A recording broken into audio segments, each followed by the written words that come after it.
an audio check and we'll get the other one going here. Um, okay.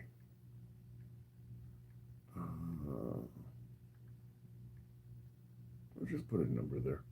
How about that? Uh, Hopefully, we get an audio check the sooner the better.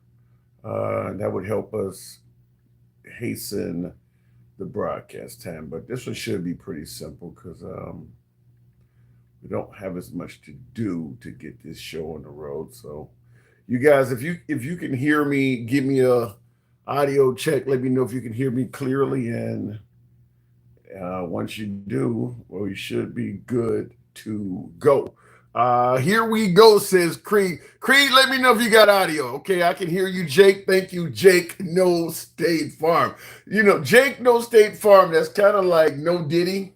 People, in regards to Puff Daddy, people always say no Diddy. That's what Jake, no State Farm kind of sounds like. But thank you for the audio check and NVO1 as well. Thank you guys for letting me know. Okay, so we should be up in less than a minute. I got one other thing I'm doing with another platform, and we should be up momentarily for our Friday night politics session. President Trump spoke to the nation. We're going to talk about it and try to maintain the stream. That's the problem. Is you talk about I'm trying to see how we can word this. I'll say the E word rhymes with erection, but it's when you cast votes. It rhymes with erection, but it's when you cast votes. So we're gonna be talking about that from the year 2020, and we're gonna try to see if we can discuss. That's not our only topic like yesterday because Trump was going to speak, and that's why it came up in such detail. But today we are going to be talking about the fact that Trump did address the nation last night. And it was about exactly what I just said. The E word rhymes. I'll say this a few times as people continue filtering in here, but we're going to be talking about President Trump addressing the nation last night, and he was talking about the E word rhymes with erection is when you cast votes. I hate that I can't come out and say what I want to say, damn it, but TikTok has gotten to be so heavy on the censorship that I'm trying to play by their rules to some degree. So happy Friday. Good evening to all you folks. You guys know how the program is ran. We're going to go ahead and get into it. Several topics to talk about today, but this is also a Friday evening politics session. So that means when you come on or when you're in the comment section, you can steer this show any direction you want to. Anything political you want to discuss or the goings on of today. If we got answers, we'll certainly tackle it. If it's worthy of discussion, we have no problem discussing it. So Friday night politics show, Friday night shows can go in any direction, kind of like a free-for-all. And we used to call them free-for-alls when I first started doing them. So this is a Friday night show, but certainly by way of yes or no, how many of you saw President Trump's 26-minute speech last night? 9 p.m. Eastern time. Yes or no? Did you catch President Trump's 26-minute speech? And I see in the comments, I'm having a hard time seeing the names on some of these, but Kale says, why he sound like a broken record every speech?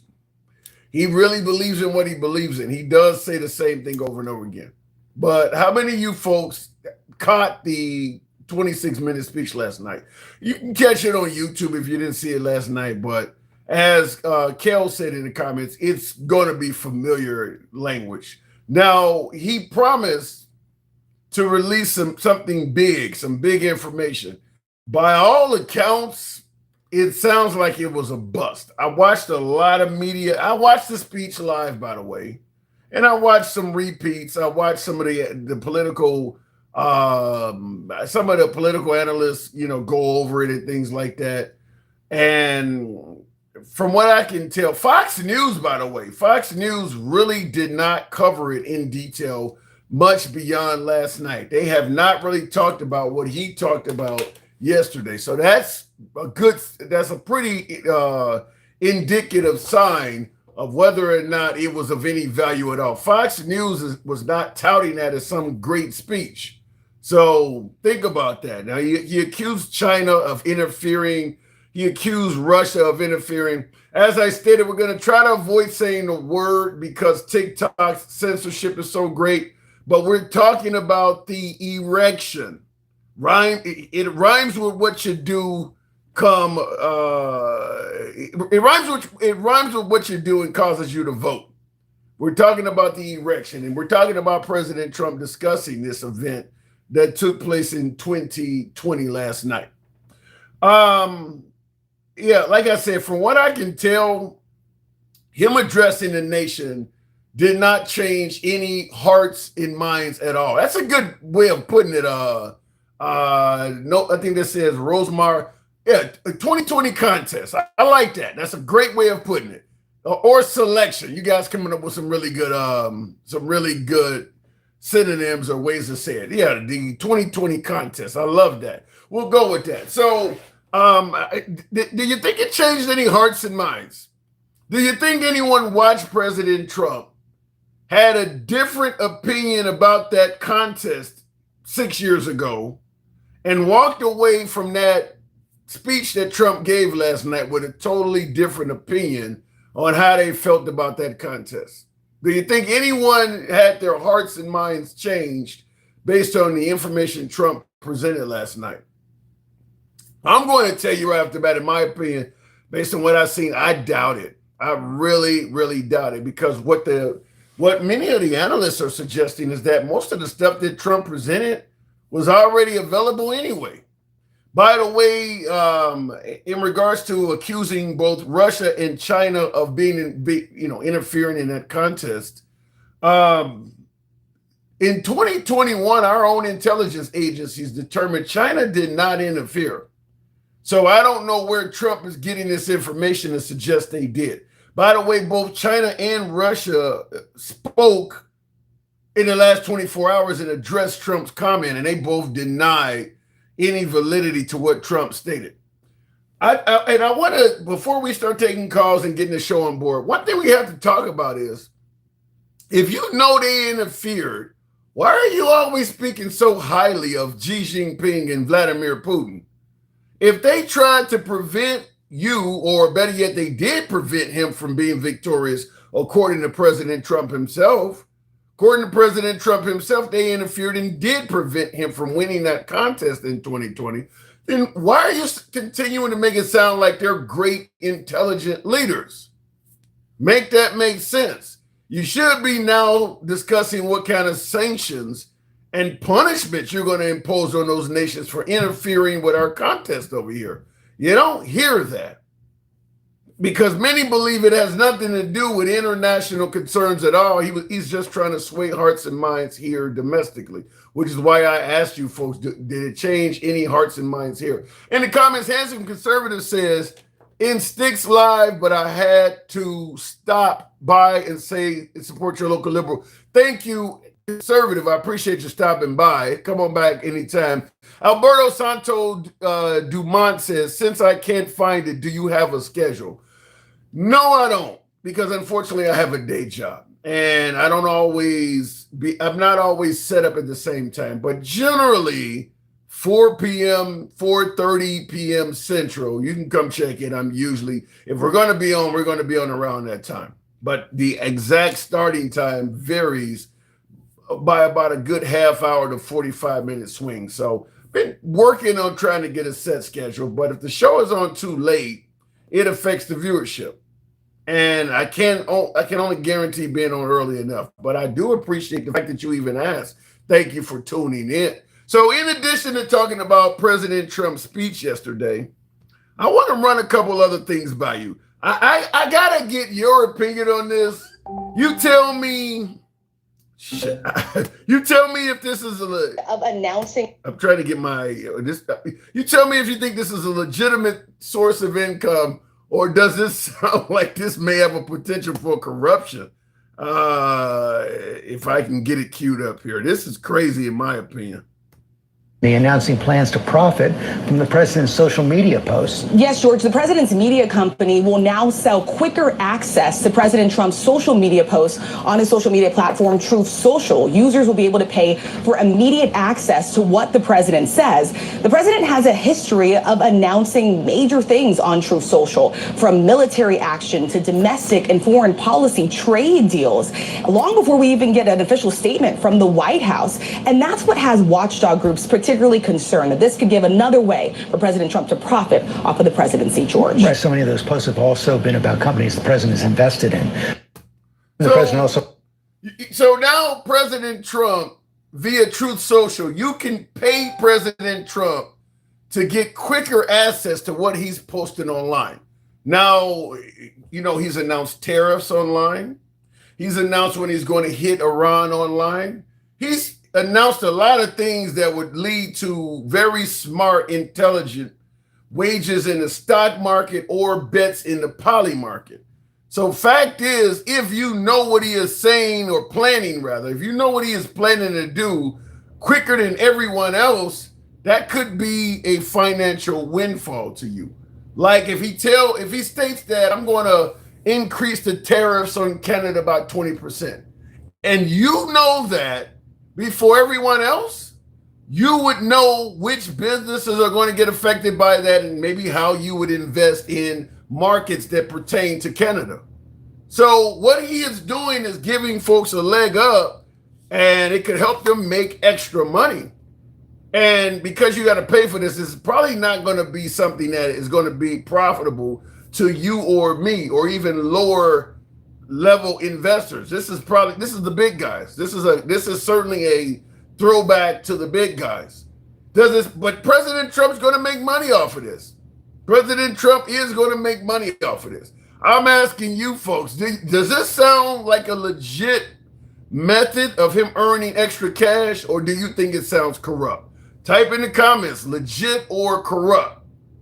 This is something you see. This is George Stephanopoulos of ABC News this week. This week with George Stephanopoulos. I don't know how much he's charging, Chris. Don't know, but the fact is he is charging. He is going to profit from this. Listen, it's President Trump. It's a guy that made $2.2 billion in a single year. He's not going to charge $10. He knows what this information can do to those who have it. He's not going to charge you just $10 to get access to his statements before everybody else. It's probably going to cost you a good piece of change that maybe some average folks can't pay. I doubt if it's $5 or $10. I really do believe it's going to be more than that. But in the comments, do you think it's a legit way of earning, or does that sound corrupt? Let me know in the comments. Speaking of politicians that are either trying to get paid or not, I want you to hear this, because this guy is constantly in the news. This is Zohran Mamdani of New York, the mayor of New York. It's only a 30-second clip, but I found this to be very interesting considering how he's been judged so far. And if the city council passes this, I don't know why it's so low. Hang on. You won't. Okay, hang on a second. It's low because there's a reporter asking him a question, but I believe his answer will be notable. If the city council passes this pay raise bill, I know you've said you won't accept. I will not accept the pay raise. Can you just elaborate on why? I haven't knocked on anyone's door in New York City, and they've said their concern is that the mayor makes too little. So thank you, everyone. That's not my concern either. Thank you. Like it won't be mine. If it was mine, then that would mean I would accept. Yeah.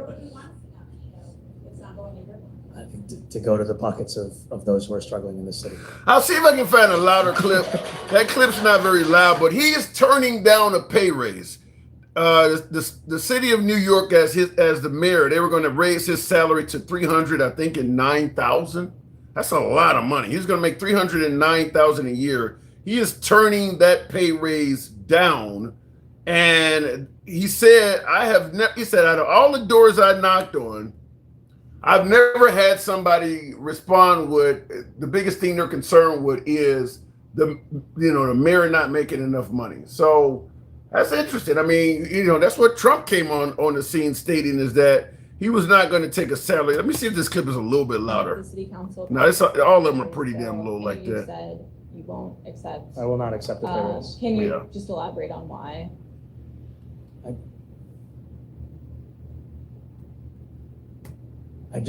I haven't knocked on anyone's door in New York City, and they've said their concern is that the mayor makes too little. So, Thank you, everyone. That's not my concern either. Thank you. It won't be mine. If it was mine, then that would mean I would accept. Yeah. I think to go to the pockets of those who are struggling in the city. And they asked him, where would he want the money to go? And he said, to the pockets of those who are struggling. That's Mamdani, the socialist that's going to turn America into China or Russia. This is the guy they're comparing to Stalin and comparing him to Xi Jinping and Kim Jong-un. That's what this guy is saying. Not taking a salary. So I don't know why the clips are so low on YouTube, but I tried to find additional clips. They're all pretty low like that. But think about that. The comments, Jeremy says that doesn't mean much. It's interesting you would say that, because I talked to probably 100 different respondents who mentioned how much it meant that Trump was not taking a salary. It still comes up occasionally. Not as much, not that the guy is making $2.2 billion in a single year, but that was something constantly brought up, is that we can trust Trump because he came with his own money and he's not even taking a salary, so we know he's not on the take. All of a sudden, Mamdani refuses to take a pay raise, and well, that don't mean much now, huh? Okay. All right, I'm just asking. I got to throw it out there. That's Mamdani. I haven't heard many politicians of any type say that. How many politicians are turning down raises and saying they would rather the money go to struggling constituents? You give them no credit at all for that, huh? I tend to think if Trump had said something like that, people would be celebrating it. Last but not least, Senator Tillis is at it. I'll go to the box, start taking calls, tap the screen, get us up to 15,000. Check this. Now, Tillis, I believe, is no fan of Trump anymore. He's a Republican senator. But I do want you to hear this. Drop a member of this Senate or the White House that will undermine this bill, undermine what we need to get done before the election. Now, the bill he's talking about is the Save America Act. He's talking about, because Trump obviously desperately wants the Save America Act passed. Implemented by November. The only thing that will occur is an undermining of the election integrity, the integrity of our elections right now. Let's stop the charade. Let's stop the distraction. Let's get the government funded. Let's use reconciliation if we need to, but let's not clog it up with another piece of policy airdrop by a member of this Senate or the White House that will undermine this bill, undermine what we need to get done before the election. What we're going to do if we continue down this path is to convince the American people that you can't count on your election results.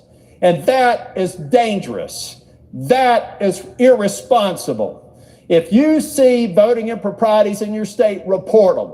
There are tools right now to investigate them. But don't further undermine the confidence of the American people by saying, my goodness, they can't get this implemented. The election must be invalid. That is not America that I signed up. That is not an America that anybody should sign up for. We got to do it right, and we've got to do the work. So, Mr. President, if I see a reconciliation bill come from the House with another failed attempt to confuse this election, I will use every device I have available to slow down the wheels of government until people cop a clue and do the math. That's Senator Tillis, a Republican, making it clear he thinks Trump is trying to confuse the Americans going into the midterms. Wow. Now, we'll go ahead and get on with the program. And Blue One Banks, your support certainly did not go unnoticed. I want to certainly say thank you for the ad mustache and TikTok caps. Thank you, Blue One Banks. Appreciate that. So you hear him saying that the Save America Act he said there's no way in hell this will get passed by November. Now, I saw somebody in the comments saying take the pork out of the bill. I'm going to tell you, in my humble opinion, at this period in time, with the midterms only been 3 months away, I don't care what you do to the bill. It shouldn't pass. It's too fucking close. It's too close to pass something like this that has all of these Americans, millions of Americans scrambling to get documents and prove who they are with only, less than 3 months to go. It's too close at this point. I would certainly entertain parts of the Save America Act going into the 2028 national election. That's plenty of time to get out the bells and whistles, but it's too close at this point to do this before the midterms. I just, for that purpose alone, I'm not going to favor it. It's just way too close, and it would cause a mess. In the comments, somebody said that's what the SCOTUS would say. Yeah, like I said, it's too close. Let me go straight to the box. We'll go straight to Rainey's backup. Good evening, Rainey. Welcome to the program. Haven't had you on in a while. Good to have you. Tim, you don't think that part of the plan, what do you mean, Super 8? You don't think that part, you don't think, yeah, it is part of the plan. Yeah, that's what Tillis is saying is part of the plan. It's to confuse folks, make them not trust the voting contest and cause a mess. Yeah, it is part of the plan. And I watched a lot of different news outlets today, and virtually all of the political analysts are saying exactly that. What Trump was on television talking about last night and the Save America Act. The goal is exactly what Senator Tillis is saying here, is to literally reduce folks' trust in the way we do business in this democracy or in this republic. Everybody's saying it. So I think if there's one piece of good news, I'll go to the next call. I don't know what happened with my last caller with Rainey, but if there's one piece of good news, I think President Trump has screamed about this stuff so much that it has made his intentions clear to all but the most devoted supporters of him. Everybody else, I think, now are on board with the idea that maybe he's trying to, create mistrust in the system. Other than his most loyal supporters, I think everyone else, from the traditional Republicans throughout the independents, all the way to the far left, that entire spectrum, I think, are all in sync now that maybe what he is doing has a separate agenda from just making the contest free and fair. Going back to the box, tap the screen, get the likes on up. Looking in the comments, if you're watching on YouTube, smash that like button. Critical infrastructure, national security. The evidence dropped yesterday lays the foundation for it. I don't know, but like I said, with only 3 months remaining, I think it's way too close to do this. Our own intelligence agencies, the ones that signed that laptop, was Russian misinfo. Our intelligence agencies stated that China in particular did not interfere, as Trump said. We'll go to the box. We'll make it happen with Jeremy. Good evening, Jeremy. Welcome to the program. Hey, Dork, what's up? Nah, but did you catch Trump speak last night? Nah, I had shit to do. I have a life. Okay, it's only 20. There's more to life than politics, man. Well, 26 minutes, though. By the way, his politics could greatly affect your life. So I don't say I don't say you totally ignore him, because what he is doing is affecting the lives of Americans. But I mean, it's a 26-minute speech. Even if you had business last night, it's all over the internet. Have you heard any excerpts from it? Nope, not at all. Okay, so zero interest. Yeah, here's the thing. I will hear things about it. People are going to talk about it. Okay, and anything that I need to know, I'll pick up secondhand. Okay, well, depending on where you pick it up, it may not be accurate. I mean, so you probably better off hearing it coming from the horse's mouth. But we'll get into the gist of it. First of all, I know how you feel about Mom Donnie. Did you see the clip I just played? Yeah, I don't give a fuck. Fuck him. The man is refusing to take it. Let me explain why. Okay. The difference between what he's being paid now and what he could have been paid is not going to make much. You have to do the math as to how many people live in New York. Even if they took every single dollar that he was going to get paid and gave it to the New York people, they'd get less than a penny. Yeah, I get that. I'm not arguing with that. But what I'm saying is that meant something when Trump said he wasn't taking a salary, which he governs even more people than Mom Donnie, and they would get even less than a penny. Yet everybody thought that was a really notable thing for him to do, not take a salary. Yeah, I don't care. they can go jerk each other off in the bathroom. I don't care. Like it doesn't make a difference to me. Like here's the thing: is it weird if somebody takes a large pay raise that they gave themselves, especially if people aren't doing too well? Yeah, but other than that, like it doesn't make much of a difference to me. Like, and not only that, this is the same mayor that shut down a huge percentage of New York for a fucking wedding between two celebrities. And cut off a bunch of other people. Okay. Wait a minute. He didn't shut. That's not true. He didn't shut down. What? You got an event going on in what is it? Madison Square Garden. You're talking about the Taylor Swift wedding. Okay. Yeah. Any event that goes on in the Madison Square Garden gets the same amount of shutdown as what he did. Got. I mean, he didn't do anything. He didn't do anything. They didn't get any special treatment. They paid a fortune. Yes, they did. In what way? They shut down a huge percentage of Madison Square Garden. No, sorry, not of Madison Square Garden, but of New York, or in that specific, and a lot of surrounding areas. That it was like way unprecedented for just something as stupid as that. And it's at the same time, Mamdani was telling people, you need to keep your thermostats at 78 degrees. I guarantee you that was not the temperature at that fucking wedding. Fuck Mamdani. I think he's such a hypocritical bitch. Well, he ain't been in office long enough for you to hate him that much. And by the way, Taylor Swift and her new beau, they paid for the police that were out in the streets. No, yeah, they did. Mamdani said they did. Special treatments. They were getting special treatments based on because Mamdani wants their votes and they want their endorsements. He wants their endorsement in the future. Why wouldn't you expect a huge celebrity that's bringing in a ton of money? I mean, why wouldn't you expect them to? You want them to just walk down the street with no security? They don't need that level of security. Not the kind that they were given. They already have private security, and the police that they could have had a much smaller police force and a much smaller amount of New York shut down and done the exact same thing and been perfectly fine. They did not. And then here's the thing. Okay, here's the thing. Most people who have big weddings, they don't stay married for very long because they oftentimes have the wrong reasons. What does that got to do with it? Scumbag, thank you. What is that? It just shows you the mindsets of these people. Rules for thee, but not for me. I mean, listen, she's a fucking billionaire 2 times over. You were right. People at that level, rules for thee, not for me. I mean, if Elon Musk decided to go to Madison Square Garden and give some speech on technology inventions or whatever, you don't think they would do the same thing for him?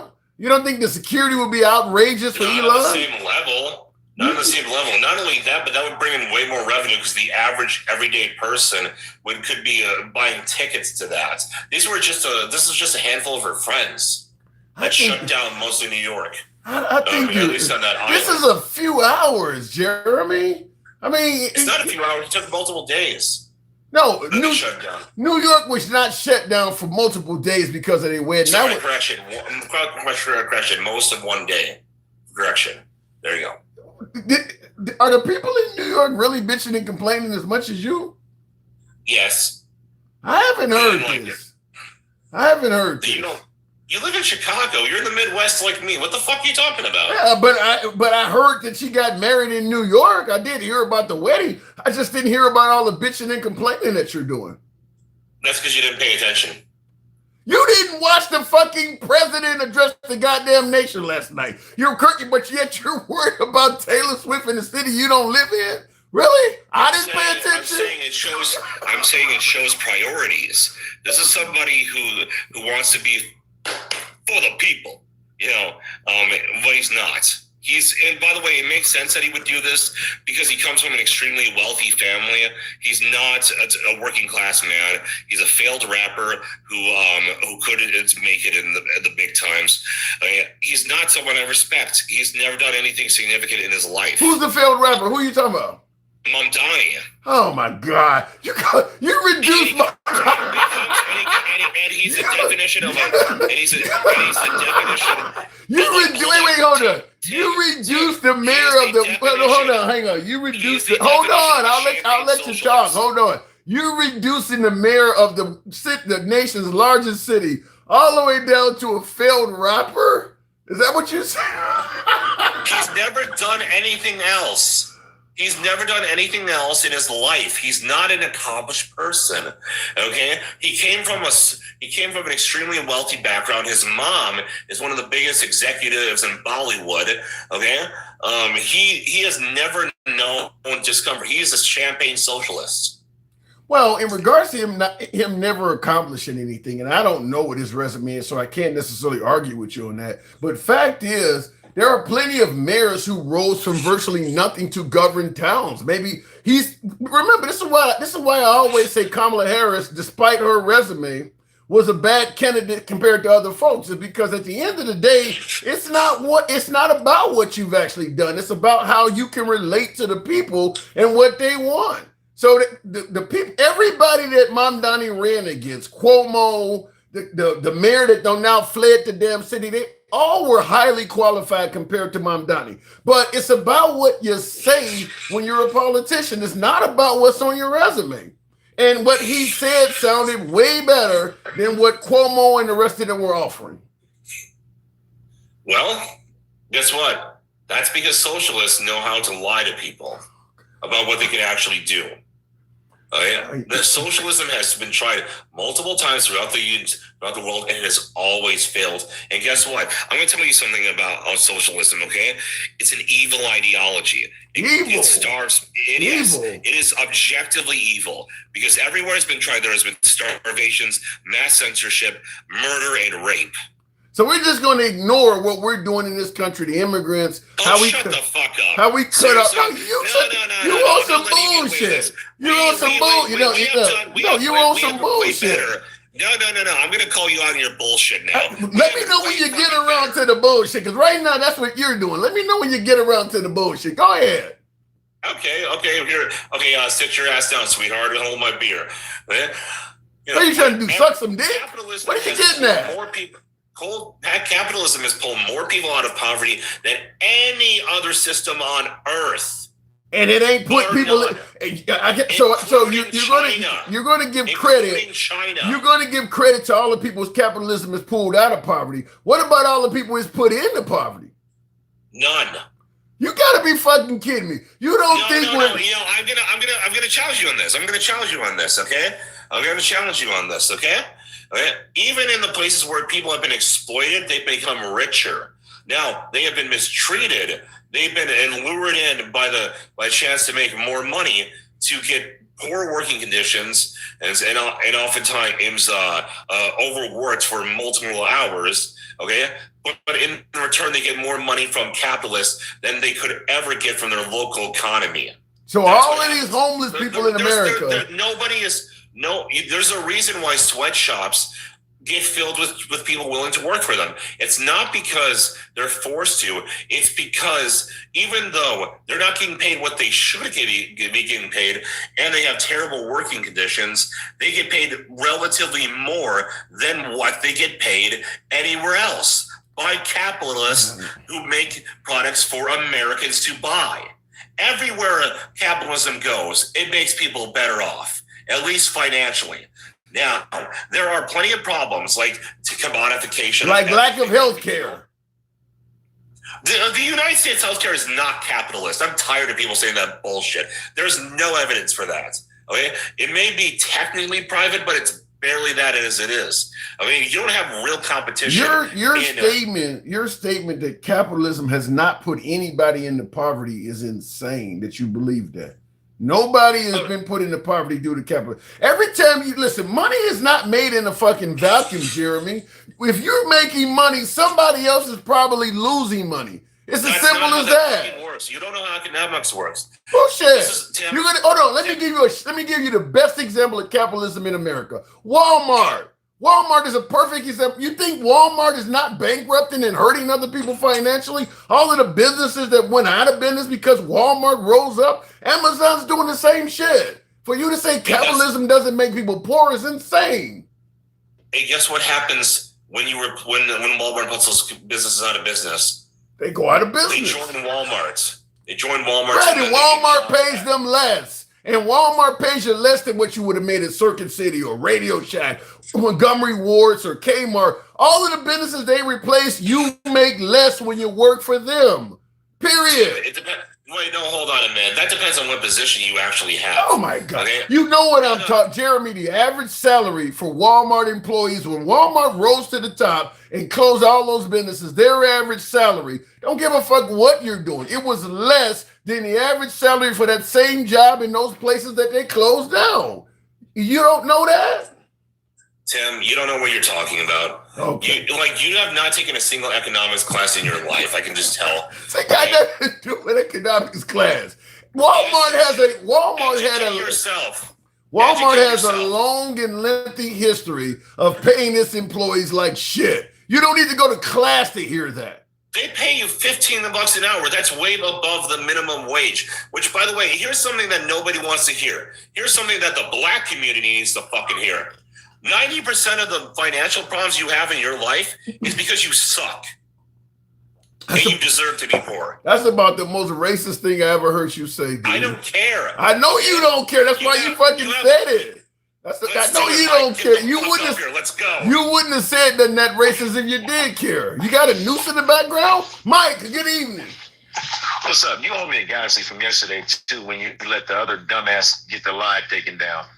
Right in What's the up, middle Michael, of the employee? How you fucking doing? Okay. Yeah, Michael. Did you just hear what this man said? Tim, you got to understand, he's lonely, trolling, and he's just trolling right now. Trolling to be, what is he, pretending to be racist? No, he's racist, but he's trolling with the This is a Jeremy, I'm going to be honest with you. Me and Jeremy have been talking for a while.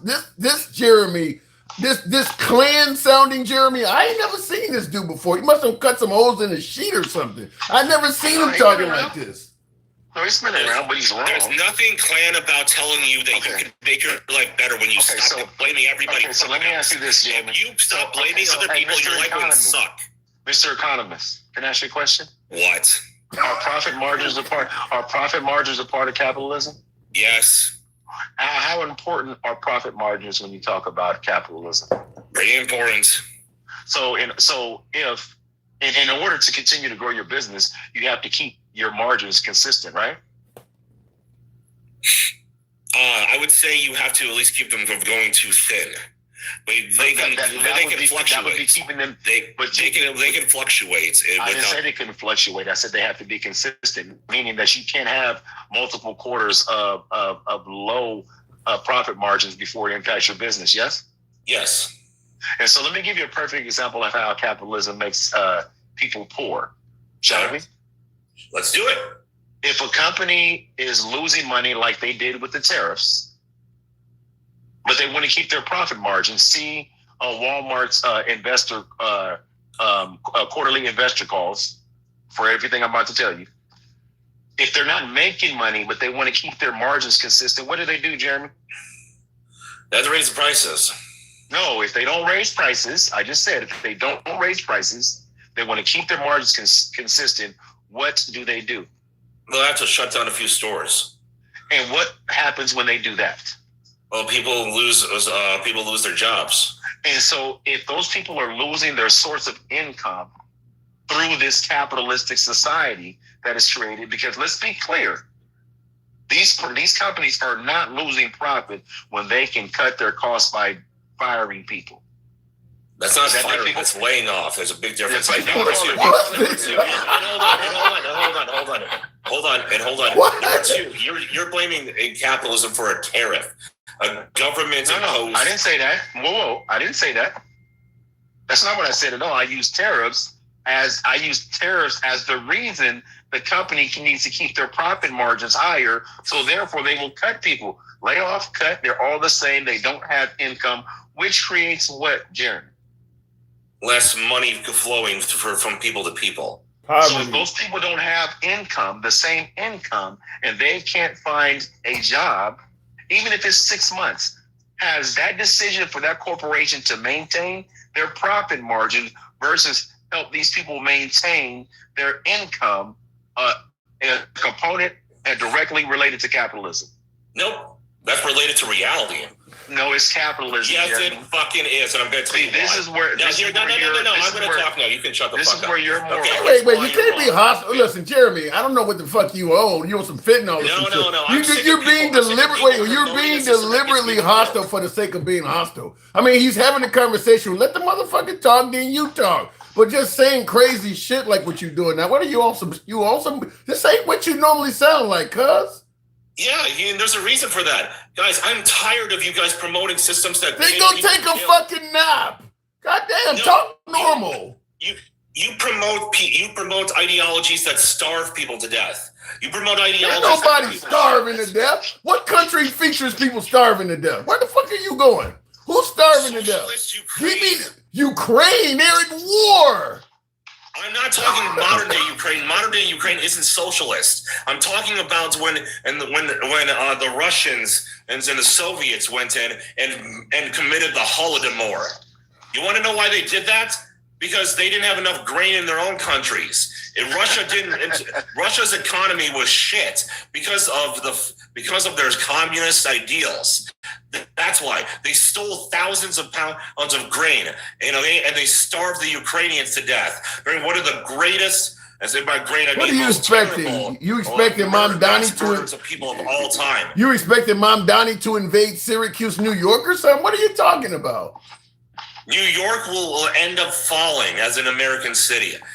Socialism doesn't work. It's been tried everywhere. Let me address something Mike talked about earlier. He said, profit margins need to stay this much. Profit margins don't tell you the total amount of money you're making. They just tell you the difference between how much money you're spending versus how much money you made total. That's the difference. But if they're shutting down stores, more than likely, everybody's making less money, including the people at the top. Everybody loses money when terrorists. That's not how it works. That's not how it works at all, Jeremy. If the profit margins stay the same, but the total profits are down and they have to let people go, that means the total that the company makes is less. That's not true, and I'm about to explain it to you. I'm about to explain it to you. But see, you should know better than this. Let's use Walmart. Are they publicly traded? Yes, Walmart is publicly traded the last time I checked. Okay, cool. Do they forecast on what their profits are going to? If we're in Q1, do they forecast what their profits are going to be in Q2? Yes. As they're going into Q2, if their sales forecast isn't meeting what that overall revenue forecast is going to be, but they still want to keep those shareholders happy, what do, Jeremy? Wait, say that last part again. Again, because you got to sell things to make your sales forecast, right? Right. But that's not the only way that you can maintain that profit margin, yes? Can you see the yes. Because if you don't sell enough, you can reduce your overhead to keep that profit margin consistent, correct? Yes. So when they forecast and say they're going to do $18 billion for the quarter, and as they're going through that second quarter and they get into the second month and going, we're not hitting that number, they're going to make adjustments to try to hit that number as much as possible while still moving the business forward. What's the first thing they do? What's the fastest way to keep that profit margin? Probably need to reduce. Not probably. To reduce their overhead.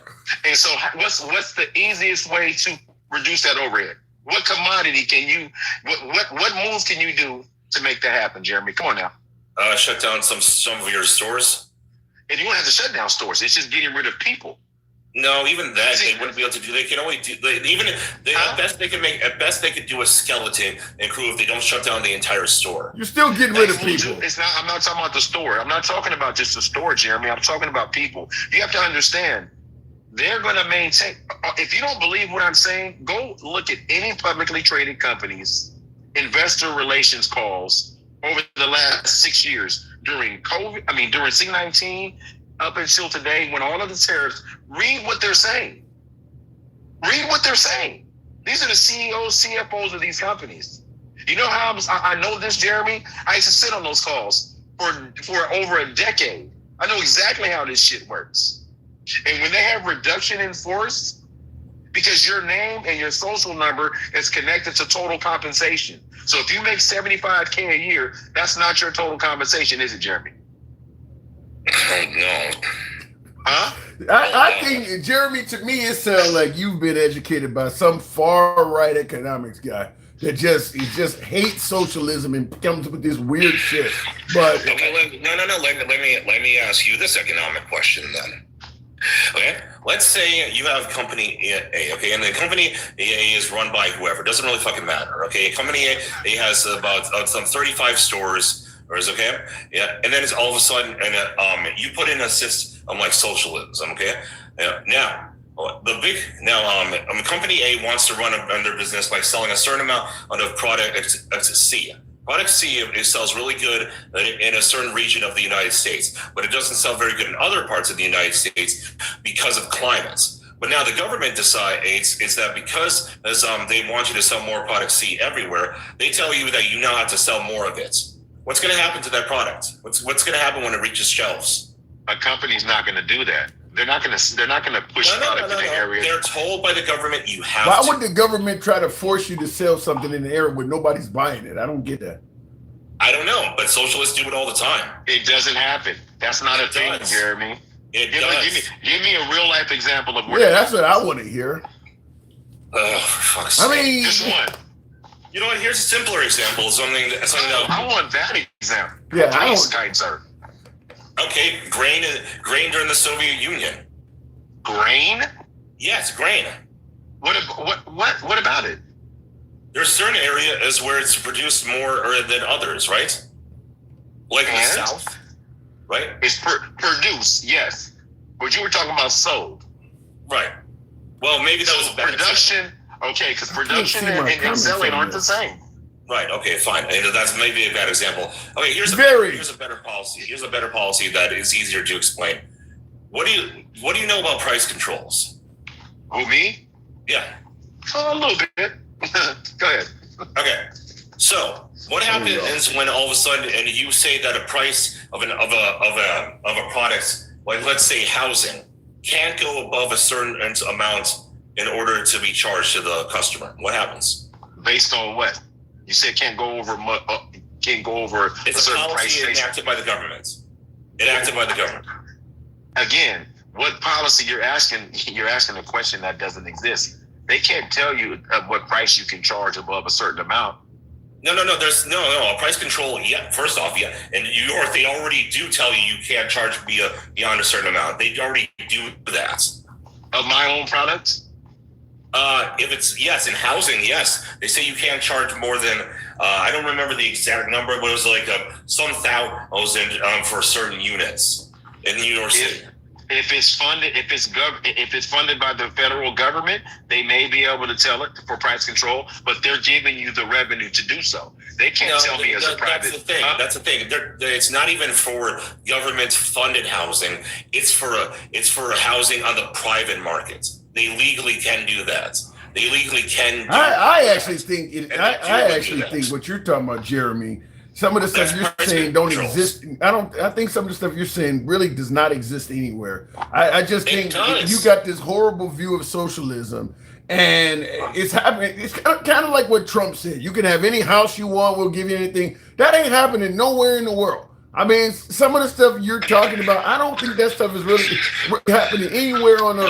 Look it up. See, Tim, I just want to really prove this point. I know we don't have much time left, but please, look up how price controls New York City apartments. That's rent. Yeah. Yes. As in, you're not allowed to charge more than a certain amount to your customers. That's rent. That's again. That is. And it's not only rent; it's only a certain type of housing, like a Section 8 housing. It's not even all of the rents in New York. It's only certain. No, hold on a minute. There's plenty of private market. It's rents that you are not allowed to charge more than a certain amount. It's if you got a lease already, they can't charge you rent for a certain period of time. And if I'm correct, it's only on like subsidized housing. It's not applying to every single rented unit in New York. I mean, that's not across the board what you're even talking about. Oh my God, this is so. I don't know why you people. I had a guy on the program from New York. We covered this. Research. I had a guy on the program from New York that liked it, and he explained it perfectly. Well, hold on, YouTube. Rita Rabble says companies are simultaneously exploiting employees, and it's a shame if people get paid off. Well, it's a shame because that's absolutely happening. But I think you're going overboard, Jeremy. A lot of stuff you're talking about, a lot of your fears of socialism. First of all, they have no chance of that stuff happening in America. But I believe you can be Mamdani and not even intend to do half of the stuff you're even concerned with. Jim, okay, I'm just going to explain what I was trying to make. Before you let him go, I don't know. I came up, but I didn't. I mean, before Jeremy, who was we people? The black community. And what do you know about the black community? FBI statistics. That's all I need to know. So what that is. So you saying that the word FBI? Per capita scary? Are you saying that FBI statistics are the only thing that identifies the black community? No, but you don't believe I said that. No. I'm asking you. So you don't believe that that's the only identifier to a black community? No, but it's the relevant parts of this conversation. So it must be relevant for white communities as well. Yes. Let me just ask you a question. I want to hear the answer to that one. I want you to answer his. You can ask him a question, Jeremy, but I want you to ask his. If you're going to say the FBI numbers matter for the black community, he asked you, do they also matter for the white community? You know what? Sure, I'll answer his question. Then I'll ask him a question. The answer is yes, absolutely. It does apply to the white community. It applies to all communities. Now, here's my question. Does the word per capita scare you? No, it doesn't bother me at all. Oh, okay. Let's do this then. Let's go. Well, hold on. Well, I know where you're trying to go. I do. It's not going to end well. It's not going to end well for you, though. I can guarantee you that. Let's do it. And we don't have the time because you're talking. I'll give you a little bit more time. I want to hear this. But yeah, go ahead. Wherever you want to go with this, but make sure if you go to table 43, those are arrests and not convictions. Yeah, we're going to certainly get 1350 out of this, right, Jeremy? We're going to get some 1350, right? Of course. Okay, keep going. Okay. Even if you just only looking at convictions, black people account for a larger percentage of total convictions per capita than white people do. Per capita, right? Yes, for violent crime, yes. Okay, got you. So for all violent crime, that's not true. But see, really? So again, are you talking, before you go there, are you talking all violent crime? Yes. Robbery would be considered that, correct? Yes. Rape, SA? Yes. All crimes against children? Yes. Burglary? Right? Yes. Assault? Yes. All of those numbers combined? Absolutely not, Jeremy. Pull it up, Jeremy. Pull it up, Jeremy. All you got to do is pull it up, my friend. And the reason I asked you that, who leans in robbery in this country? Black people. No. Tim, could you pull it up for us? No. You do your work. Don't ask Tim to pull it up. I'm willing to contribute a little bit of time. I'm willing to. You tell me how to phrase it. I'll look it up the way you say to look it up. Who commits? Wait. That's too ambiguous. Wait, which racial group can? What did? Hold on. You know what? Actually, let's go with that.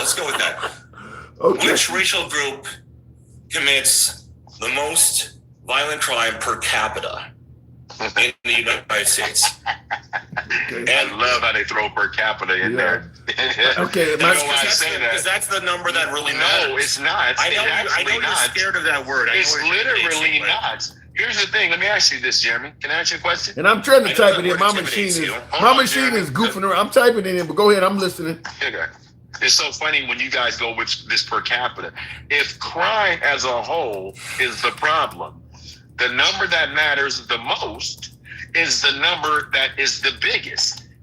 Who is doing it at a certain rate is not as relevant as how much is actually happening. Yes, actually it is. Yeah, but let me just say this. Per capita, AI says definitely Black Americans. Now, in regards to what Mike said, though, if blacks are only 13% of the population compared to whites being like 60% of the population, he's writing from a standpoint of blacks could be committing more crimes per capita, but there could be a lot more violent victims coming from white people because their numbers are much larger. That's like having a group of only 5 people and 3 of them are committing violent crimes. That means 60% of that group is committing violent crimes. If the other group is 300 strong, it could be only 10 of them doing shit. They still have 10 victims. This group only has 3, but per capita, this group is way more violent.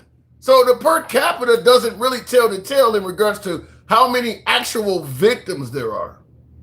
Yeah, well, total victims are not as relevant as total victims are not as relevant as per capita victims because we don't treat people the same depending on what group is more likely to do what. For instance, we treat men a little bit differently than we treat women because when it comes to violent crime, the majority of violent crimes committed by men, not women. There's a reason why you don't trust a male daycare worker, isn't there? What? Sexism? You don't trust male daycare workers compared to female ones. Maybe. Do you? I'm gonna tell you right off the bat. Me personally, I got a Facebook page where I run news stories. I've been running stories about teachers abusing their students, female teachers, for about a year now. Almost every day, I'm able to produce a story of another female that slept with an underage student that was in her class. So you should trust a few more men. Because in terms of the education industry, there's a lot of women that be banging their students. Not per capita, and that's the. Man, I know, but see, here's the thing: that per capita makes you guys feel good. Since you brought up our community, I would like to talk about your community. It makes you feel good for your narrative. All right, talk about Latinos. Let's go. Hold on. Let me finish. At the end of the day, well, Latinos actually count towards the white demographic, right?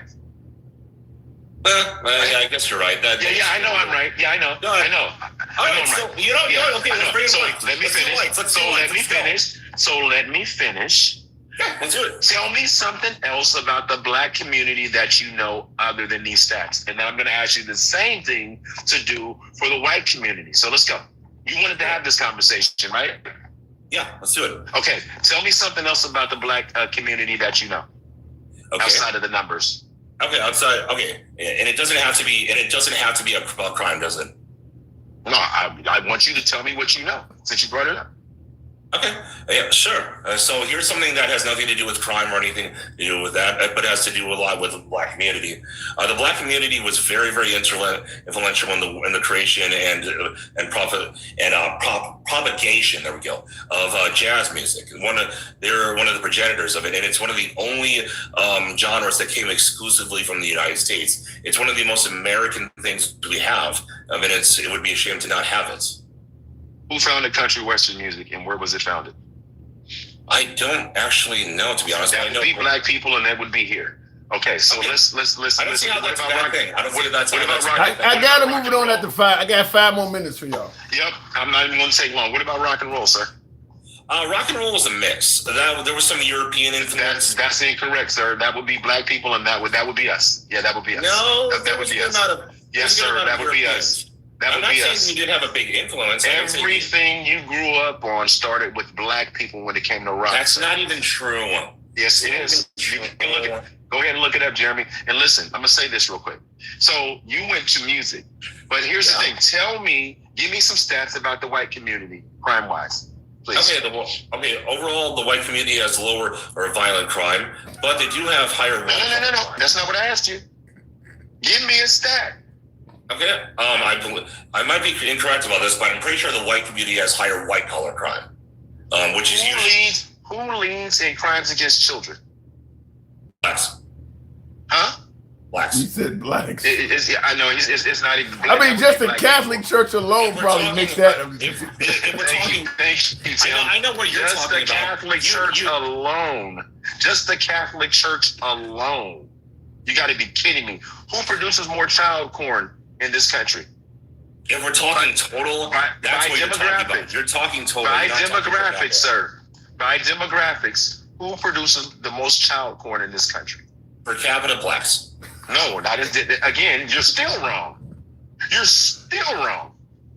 And this is the problem with these conversations because more child abuse happens at More child. He said child porn. Not whooping your kid's ass, banging your kid is what he's talking What about. do you think child porn is? It's abuse of a child. Sir. Get your ass whooped ain't child porn. Wait a minute, you trying to tell me if you don't do your homework and your mom beat the shit out of you, which is violent, you're gonna put that in the same category as porn? What do you say? Okay, you're just. What about who leads? No, it's not. No, you're just getting your ass dog walked here. What about bestiality? Who leads in that? By far. I actually don't know that one. Well, guess. What am I supposed to do? Say that I know when I don't? Wasn't there an attorney right out of Houston that 3 months ago that just got caught banging his dog on the cam that his wife set up? I don't know about that. Maybe 2 minutes. 2 I minutes. don't know to say no. There's a lot that you don't know, Jeremy. So when you get on here and you want to use these per capita things, you're just wrong. And the fact that you're wrong means you don't have the right information, which means you'll never be able to fix something with bad data. Oh, you are terrified of the word per capita, aren't you? No, not at all. I just know that I know you. Here's what I do know, Jeremy, and this goes for every topic we've ever had on this app. And you can't fix a problem with bad data. I don't give a fuck who you are. Yeah, and so when you come up here and you come up here with bad data, the conversation is essentially over if you're not going to listen. You don't have the data yourself, though. You're paying attention. I absolutely have the data myself. That's why I terrible data. Did I not tell you table 43 was arrests, not convictions, right before we started? Yeah, but it didn't just prove anything. Who leads the nation in exonerations, Jeremy? Blacks. Who leads in longer sentences for the same crime, Jeremy? I actually don't know that, but I would assume. I know you don't. All right, folks, I got to wrap it up. I'm not taking it. No. I don't feel guilty about saying I don't know something. You should say you don't know something if you don't know it. To me, Jeremy, you come across as a new driver bragging about how easy you could drive on the highway and you got out there and got ran over. I got to move it on. You wanted that conversation. You asked for that ass whooping. I got to move it on, though. There's no ass whooping that happened. I whooped his ass. You got the shit smacked out of you. Thank you, Mike, for coming through. That was bad. He asked for that, though. And Mike asked him several times, do you want to go down this route? He said yes. Didn't work out well. Tap the screen and get the likes on up to 35,000. And listen, we're going to get back to the actual topics of the show, but I do want to say what Jeremy did with the 1350, 13% of the population, 50% of the criminals, and all of the stats on blacks. I think what Mike did, which is why I'm saying gave him an ass whooping, is the fact is they know these stats on negative stuff about African Americans. But then when you say, well, give me some stats on whites, he really didn't have much. He couldn't give you, well, I think they lead in this. No, give me some numbers. You got numbers on the African American community. Mike asked him for stats on the white community. You don't have any because you've only been focusing on this one community, which to me is where it starts to look like it's biased and reeking of intolerance. Tap the screen. We'll go back to it. We'll get back on the actual comments of actual show rather though. We the Rebel says it's not in the interest of companies to fire profitable locations or employees. It is in their interest to cut stores losing money. True. But sometimes it ain't just even about cutting the store losing money. I used to work for Pitney Bowes as a copier and fax technician back in the 90s. And the branch office I worked for, the manager got replaced by a different manager that lived in the suburbs. He fired us all because he just wanted to open up a branch office closer to his house. It wasn't that we weren't profitable. He just got rid of us because he wanted to open up an office closer to his crib. So sometimes they fire people for other reasons that just benefit them. Man, Jeremy sucks today, man. What do you say? Trump didn't get him. Okay, I'm not going to be to read that all the way evil, but he says Trump didn't get him has from his speech. I don't quite get the second half of that, but Jeremy was hostile today, but we don't mind hostility. He took a step into the racist pool. Great, quit complaining about overrepresentation in jails. The total number of black people in jail is really low. You think that's the case? I don't think that you said the total number of black people in jail is really low. It's the representation, I think, that we're talking about. Is that when you look at the percentage of the incarcerated population, is disproportionately high for African Americans. There are, like you said, 13% of the population, 50% of the crime. Now, I think there's points to be made on both sides of the argument. In terms of some of the violent crimes, yeah, there are some violent crimes that are overrepresented by African Americans. A good example would be murder. Drug crimes and things like that. I think both sides use drugs at the same rate, but I personally, this is my opinion, I do believe the African American community murders each other at a greater rate than the white community does. But that's not the only violent crime, as Mike pointed out. Sex crimes, all that other stuff is in there as well. But I do believe when it comes to the murder rate, and this particularly at young black males, 15 to 25, in the gang culture and all of that. So that's got to be taken into consideration. But the fact is, we all know that there are factors that can lead to incarceration in greater numbers, such as being impoverished. If you got money, there's a good chance you can get convicted of the same crime as a poor person and get sentenced to less time. Maybe not even sentenced at all, depending on how good your attorney is. Poor people are going to fall victim to the system greater than wealthy people are. I mentioned before being a man versus being a woman, but also person of color versus a white person. The system is still more favorably to whites than it is people of color. It ain't 1950, but still, if you're going to go with statistical probability, you would rather be white going into the system than you would be black. You would rather be rich going into the system than you would be poor. And I would also add, you would rather be a woman going into the system than you would a man. It's just the way our system is. It favors women, it favors the rich, and it is favorable to whites. Looking in the comments, just because you are incarcerated doesn't mean you are guilty. There are thousands of incarcerated awaiting trial. And that is true too.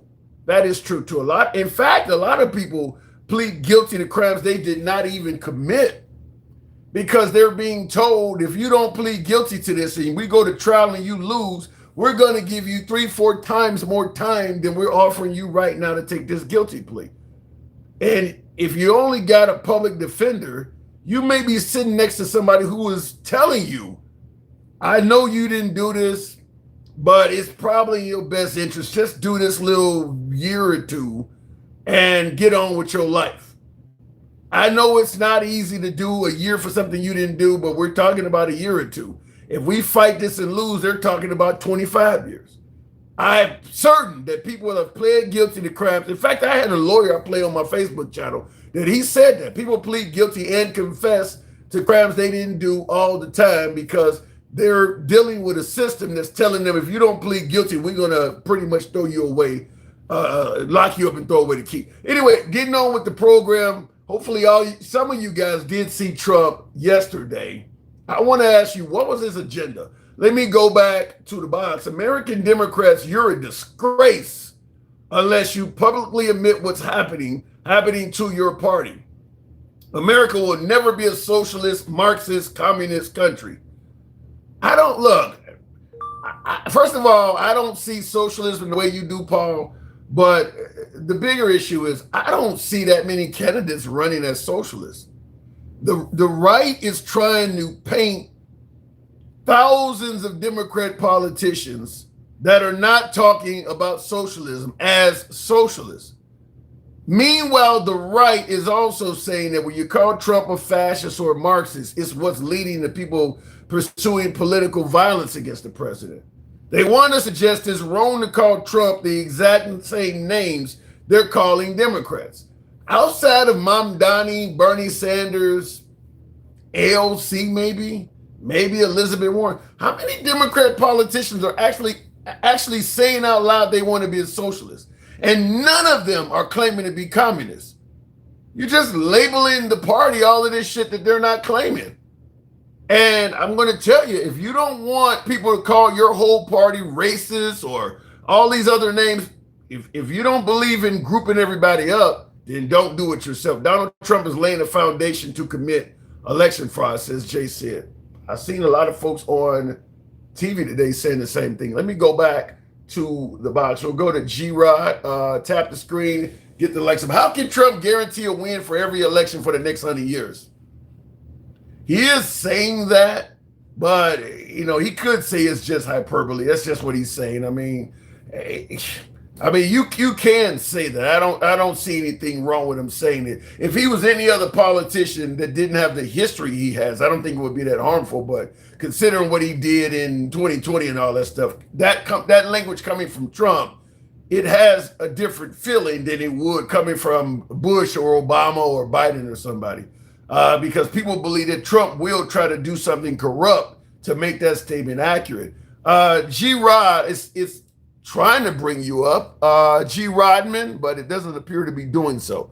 We'll give it a chance to reset. I'll go to the next guest. Democrats aren't in charge to make any meaningful decisions. True. That is true. The country is being ran by Republicans at all angles, all levels. And instead of blaming the party that's given us this economy, given us this war, most Republicans are blaming the Democrats. That's a great point, me too. The Democrats ain't running shit. You guys are complaining far more about the Democrats who are in control of nothing than you are of the guy who's actually running the country. Chopper. Get back to the chopper. Chopper 1. Say thank you to Alter Ego. Shanti, I didn't see that, but thank you, Alter Ego. He's worthy of it every night. I always appreciate his support. So if I missed something, thank you, Alter Ego. I'm having trouble bringing up guests. And we haven't been banned or anything. Let's try it again with Gangsta Grandma. Good evening. So me and you, we got a date next month. Okay, I'm coming up in there for a whole week. Ain't that what I'm supposed to say to the woman? Coming up in there for a whole week. Be quiet. Be quiet. We got a date next month. I'm gonna be there for a week.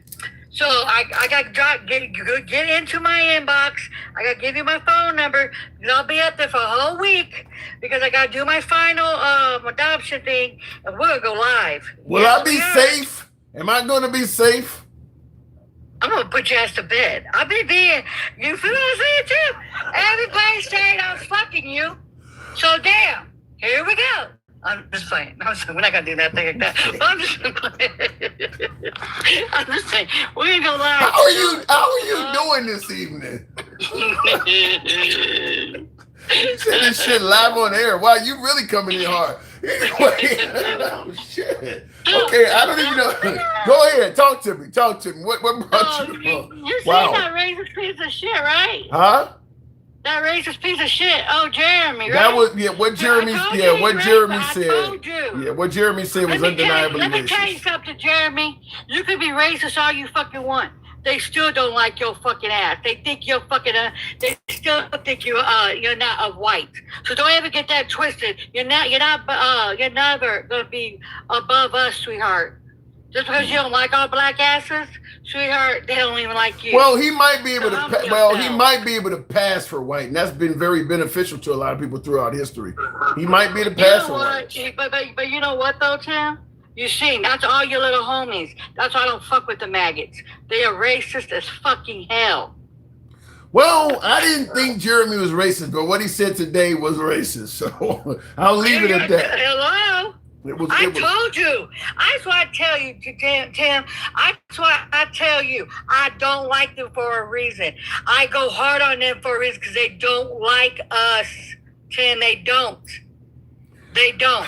I'll just say this. A lot of this is the kind of shit that can happen. Well, they even try to violate me and I haven't even said nothing. Yeah. A lot of this is the kind of shit that can...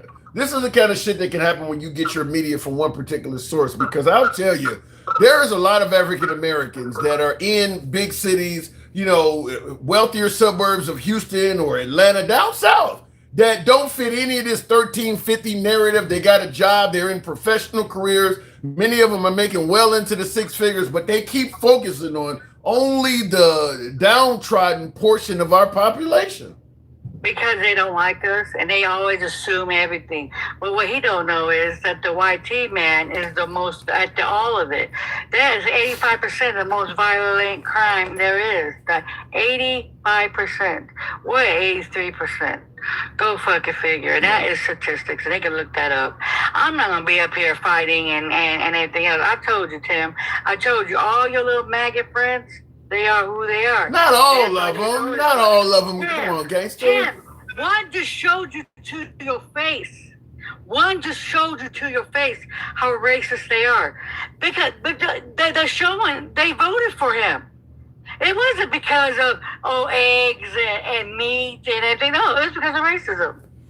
All the dog whistles they was doing, Project 2025. It wasn't about the YT man. It was about black and brown people. All the dog whistles. And guess what, Tim? I'm coming up there next month, and you know what? We're gonna go power team, and we're gonna be there together. Well,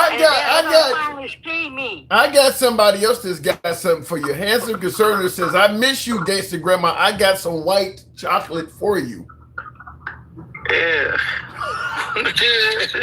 God, no. Why you say it like that? You don't like white chocolate? Oh, God, no. They ain't white, they're pink. And no, hell no. I don't fuck with uncooked meat. On God, no. You know what, Tim? And I'm not trying to be fucked up or anything. I'm not trying to be mean. But nothing ever touched me that was white tea in my life. Yeah. I'm pure chocolate. And real quick, in the comments, somebody told me, compare the South Side to Chicago suburbs. Tim, read my comment. Well, the fact is that most Chicago suburbs have African Americans in it too. So you got really downtrodden, poor, a lot of violence happening on the South Side of Chicago. There's a lot of South Side of Chicago neighborhoods that have a lot of people making good money. I mean, it's the whole spectrum. Tim, they just don't like us. They never did, Tim. And it is. United States never liked black and brown people. They didn't like the Mexicans in the 1930s or nothing like that. They never liked black and brown people. And the white tea people, the Latinos, that the white man calls us Latinos, they pass as white. They don't consider they think they are truly white. But unfortunately, Pookies and Ray Rays, they don't even consider you white, the white man. You're the only ones that consider yourselves white. You'll never be at his damn table. Well, like I said, Jeremy might be able to pass for white, just like MAGA X, I think, could pass for white. So sometimes it's all about being able to pass it. And in the comments, you created a little bit of disappointment. Handsome Conservative says, I'm deeply offended, gangster grandma. That's not what you said last night. Oh, God.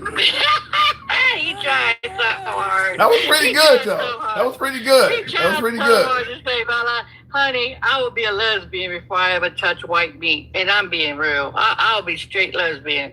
Never. You got that? You got that much resentment against white men that you'd rather be with women? I can never touch white. I can never do it. I'm sorry. I do chocolate all day. Nothing. I had never. So wait a minute. You're on an island that has nothing but black women and white men on it, and you get the urge. Chocolate women all day. Oh, come on. I'm bisexual, really? so chocolate women all day. Oh my God. I would never be with. I would never, and I'm not. That's just my thing. I cannot do it. It'll gross me the hell out. It's just it will. Now see, Blarg says I'm with you. We the Rebel says there was an Austrian. There was an Austrian artist that won how to. There was an Austrian artist that won how to get minority crime to zero. I don't quite get your comment, We the Rebel. Handsome Conservative says, if I can't have you, then I'm going to be a lesbian too. Well, he can be whatever he wants to be. Tim would get me before you any damn day. And that's just being real. Even I can't stand Tim, but that would be it. If I had between you and Tim, you and him, Tim all damn day. But you're my homie though. Well, as the song says, if I can't have you, I don't want nobody, baby. Listen, that's how it goes.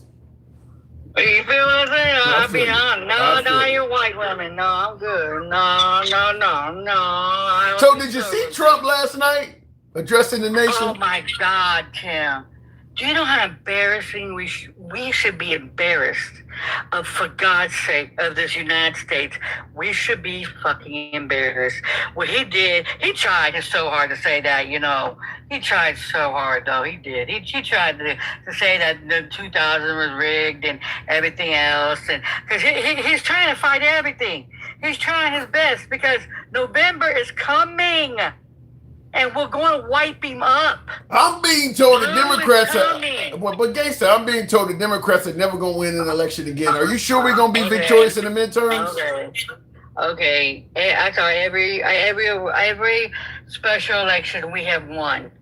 And then the 2 elections we lost was we had points up in the reddest of the reddest in Georgia and shit.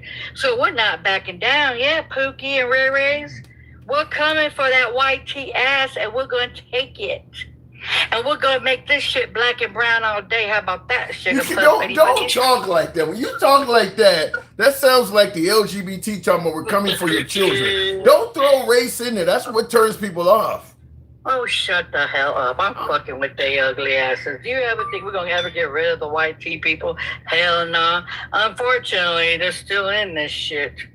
We just got, you know what I mean? They just got to produce. Well, Gangster, nobody wants to produce with their asses. Well, I wouldn't. Handsome Conservative says, I hate to disagree with Gangster Grandma, but it's going to be a red wave. So I think he disagrees with you. Yeah, red wave, man. Even Republicans are turning blue, are going blue. Listen, I want you to listen to this. Listen to this shit. This is something Trump just apparently put on social media today in regards to the wildfires burning in Canada and the smoke coming to the United States. He says the United States is being unnecessarily invaded by filthy, polluted, and unhealthy air, the quality of which is dangerous and totally unacceptable. Canada has refused to engage, blaming Canada for the wildfire. Canada has refused to engage in basic forest management and debris removal, knowing that such refusal will lead to exactly this result. Cost of this pollution must be, I guess he says, must be of necessity be added to the tariffs Canada is currently paying. So he's going to increase the tariffs on Canada for wildfires. Yeah, stupid. Look how stupid he sounds. And you better be careful too, because I heard that Chicago's really bad at that with it is. With it. So yeah, so he's stupid. How can you charge a country for wildfires? I mean, while they're going through that, they're hurting right now, and you're gonna add on the cost? He's stupid. Anyways, all these tariffs he's doing is illegal. That's why I can't wait till November when the Democrats get, and they're gonna shut all this shit down. And I hope they just do the. Wait, hold on though. Let me ask you this. Let's say the Democrats do have a blue wave, despite what handsome conservative is saying. Let's say the Democrats do win. If the Democrats win in November, Gangster, they still have to wait till January to be sworn in. What happens between November and January if the Democrats win? I don't know. We're gonna all hell gonna break loose. Hell yeah, it's gonna, you know what I mean? Like, it's gonna, like, heads gonna be rumbling. You feel what I'm saying? The Republican Party no more. You know what I mean? I never disrespected the president as much as I disrespected this man, and I don't like him. And I wish he would go to the other side. Because what I'm thinking, let's say in Georgia, where they got a Republican governor, let's say, because they got Democrat senator, let's say, because the governor, just like we've seen in South Carolina, the governor gets to replace a senator if something happens to that senator. Is it possible that if a Democrat wins, something may happen to that senator so that the governor can replace them with another Republican? I don't know. We're going to find out, won't we? But you know what, though, Tim? You know what the end of the day is? All this election shit was all about racism. At the end of the day, let's keep it real. All this is about hate and racism. This is the most expensive damn part of racism you ever did see. They didn't like none of us. They want us out of this damn country. Guess what? No one's going nowhere. What they're doing to the undocumented is sad and it's disgusting. They're unalighting people for what? For the color of their skin. A 3-year-old is seeing her father get unalived in the back seat. They shot his head off. For what? For what? And he wasn't even the right person. This is what they voted for. This is what they voted for. And then you get mad at me because I have no empathy, I have no compassion, I have nothing. I would spit on them. I would never save them. If they was drowning, I had my ally and had them, I'll pick my ally. And I'll put them on, I'll throw gasoline on them. Jesus. I would never. Well, you know what I'm saying? I mean, listen, I'm not going to argue that ICE is not being a bit strict. And in the comments real quick, somebody says, Joe says, hey, Tim, you need to tell your actors that come on to do a little bit better job because some of us are picking up. Well, how about this, Joe? You come up. Substack, Instagram, TikTok, or Clapper. If I see you, I'll put you on, and you can be the next actor. We don't censor, we don't limit. I'll let you come up, and you can state your case. Joe, thank you for your input.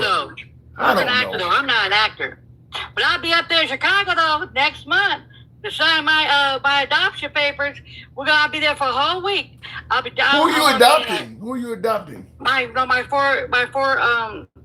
four babies, my god babies. Remember, I told you, and I finally got the Why did you come all the way to Chicago? Because it was in Chicago when my friend died from cancer. She was in Chicago, and the father's in Chicago, so they're signing the rights and stuff. So I'm adopting them next month. So me and Tim will put, we're gonna be. That's a very, you got a friend that passed away due to an illness, and you're adopting the children. That's very noble. That's kind of like you kind of got a lot in common with Lindsey Graham. He did the same thing. Don't put me in Lindsey Graham. Well, that's what he did with his sister. You kind of the Lindsey Graham act. You know what? How they say this? Let me tell you something. How they say I'm a racist and everything else. Well, my best friend, my best friend, I've known since she was 8 years old. Right? She was a beautiful black woman. She died of breast cancer. Right? She married a white man. She has biracial babies. When she got stage 4, she asked me, she asked me if I would take her babies in. I told her, hell yeah, I'll take her babies. I didn't look at the babies being white and black. I looked at them as babies. They're my god babies. You feel what I'm saying? So, see, I'm not racist like everybody says. I do not like maggots. And I disrespect the asses. And I got a lot of these hats. So when I show up in Chicago, I can't give a hat to your grandbabies? No. They might look cute. A little onesie in a MAGA hat. My babies are blue. They blue. All my kids are blue. They got the black Trump hats as well with the yellow. No, my little nigglins. My little niggas, they all blue. Well, they rock blue. Well, I don't have blue, but how about a Trump was right hat? This would match blue. No, I don't fuck with nothing Trump. So me and Tim is gonna go live. You're gonna finally see my sexy fine ass. Okay, on live. You're running my show for me. Hang on, let me think about that one. We are going to go live together. We may not be at your house because we just met. You know what I mean? I don't want you to feel uncomfortable. But we can go to the Holiday Inn. I'm not going. That's too cheap. I'm gonna be going. Really? I'm going down. I'm gonna be downtown. I gotta book me a room. So we could go to the room and do the damn thing. Not do the damn thing. No, you were sounding good. You were doing it. Okay, keep on. Do the taping. Go live. Not do the damn thing. I didn't mean it like that. My bad. I didn't mean it like that, Timmy Tim. Oh my God. But yeah, we're gonna go live. In the room or somewhere. Go out to eat, do something, go live. We're gonna do the damn thing.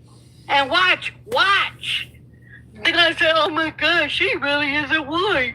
Well, no shit, bitch. You know what I mean? Well, you know, my audience believes that you're a caricature of some sort. They think you're white. Well, when you see my hair and you see me, you want to see that I'm not white.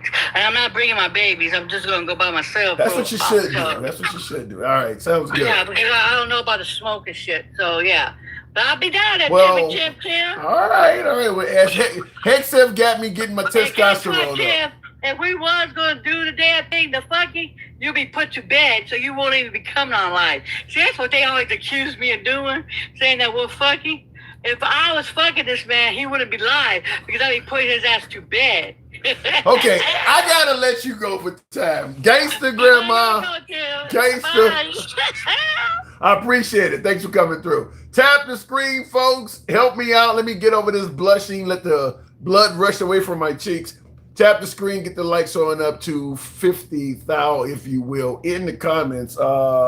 Handsome Conservative says, well, if that's the case and you're telling the truth, Gangster Grandma, I'll be your baby. I'm your baby tonight, says Handsome Conservative. I mean, let's be real. You think they would let Obama take them over? It's a scam, and everybody knows it's not rocket science. What are you referring to there, Mike? I didn't see what you're referring to. You're a fool if you think she wins. Gap Tooth couldn't win. You think Apple Bottom Jeans gonna win? Okay, you guys are going crazy with that. Tim, I think you might be real under something, and she ain't got no teeth, so you know that's a win. God, tap the screen, folks. Give me up to 50,000. Help your boy with the hat and mustache TikTok cap goals. A lot of you folks have. Unusual tonight, but so I do appreciate the support some of you folks have been showing. Blue One Banks and Alter Ego, some of you folks, thank you very much.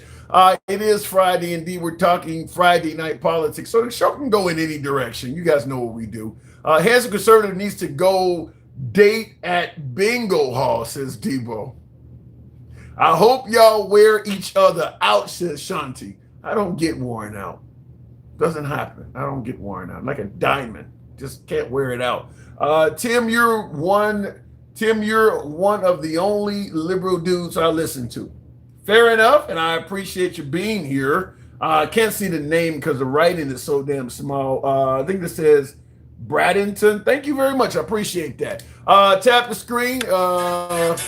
And what did I say? I can't read it, but thank you. I like those.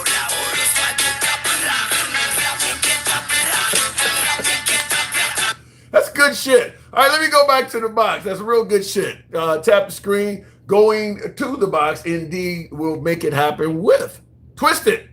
Good evening, Twisted. Welcome to the program. Go get you a blue pill, Tim. Really? Somebody tell me to get a blue pill. Twisted, good evening. Twisted, are you there? Yeah, hey. Okay. There we go. Hey. Can you hear me? Loud and clear, loud and clear. So what brings you on this Friday?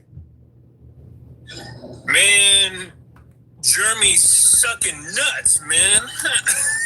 Jeremy sucks.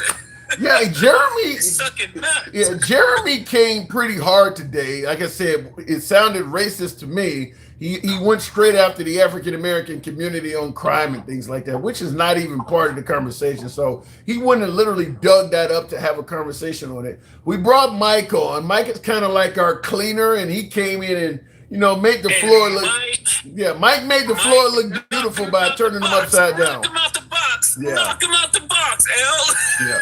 Mike is, listen, if I was ever going to grow and have a larger show, he would be like my Ed McMahon or something, because a lot of things I gotta ask him. Yeah, Mike is amazing.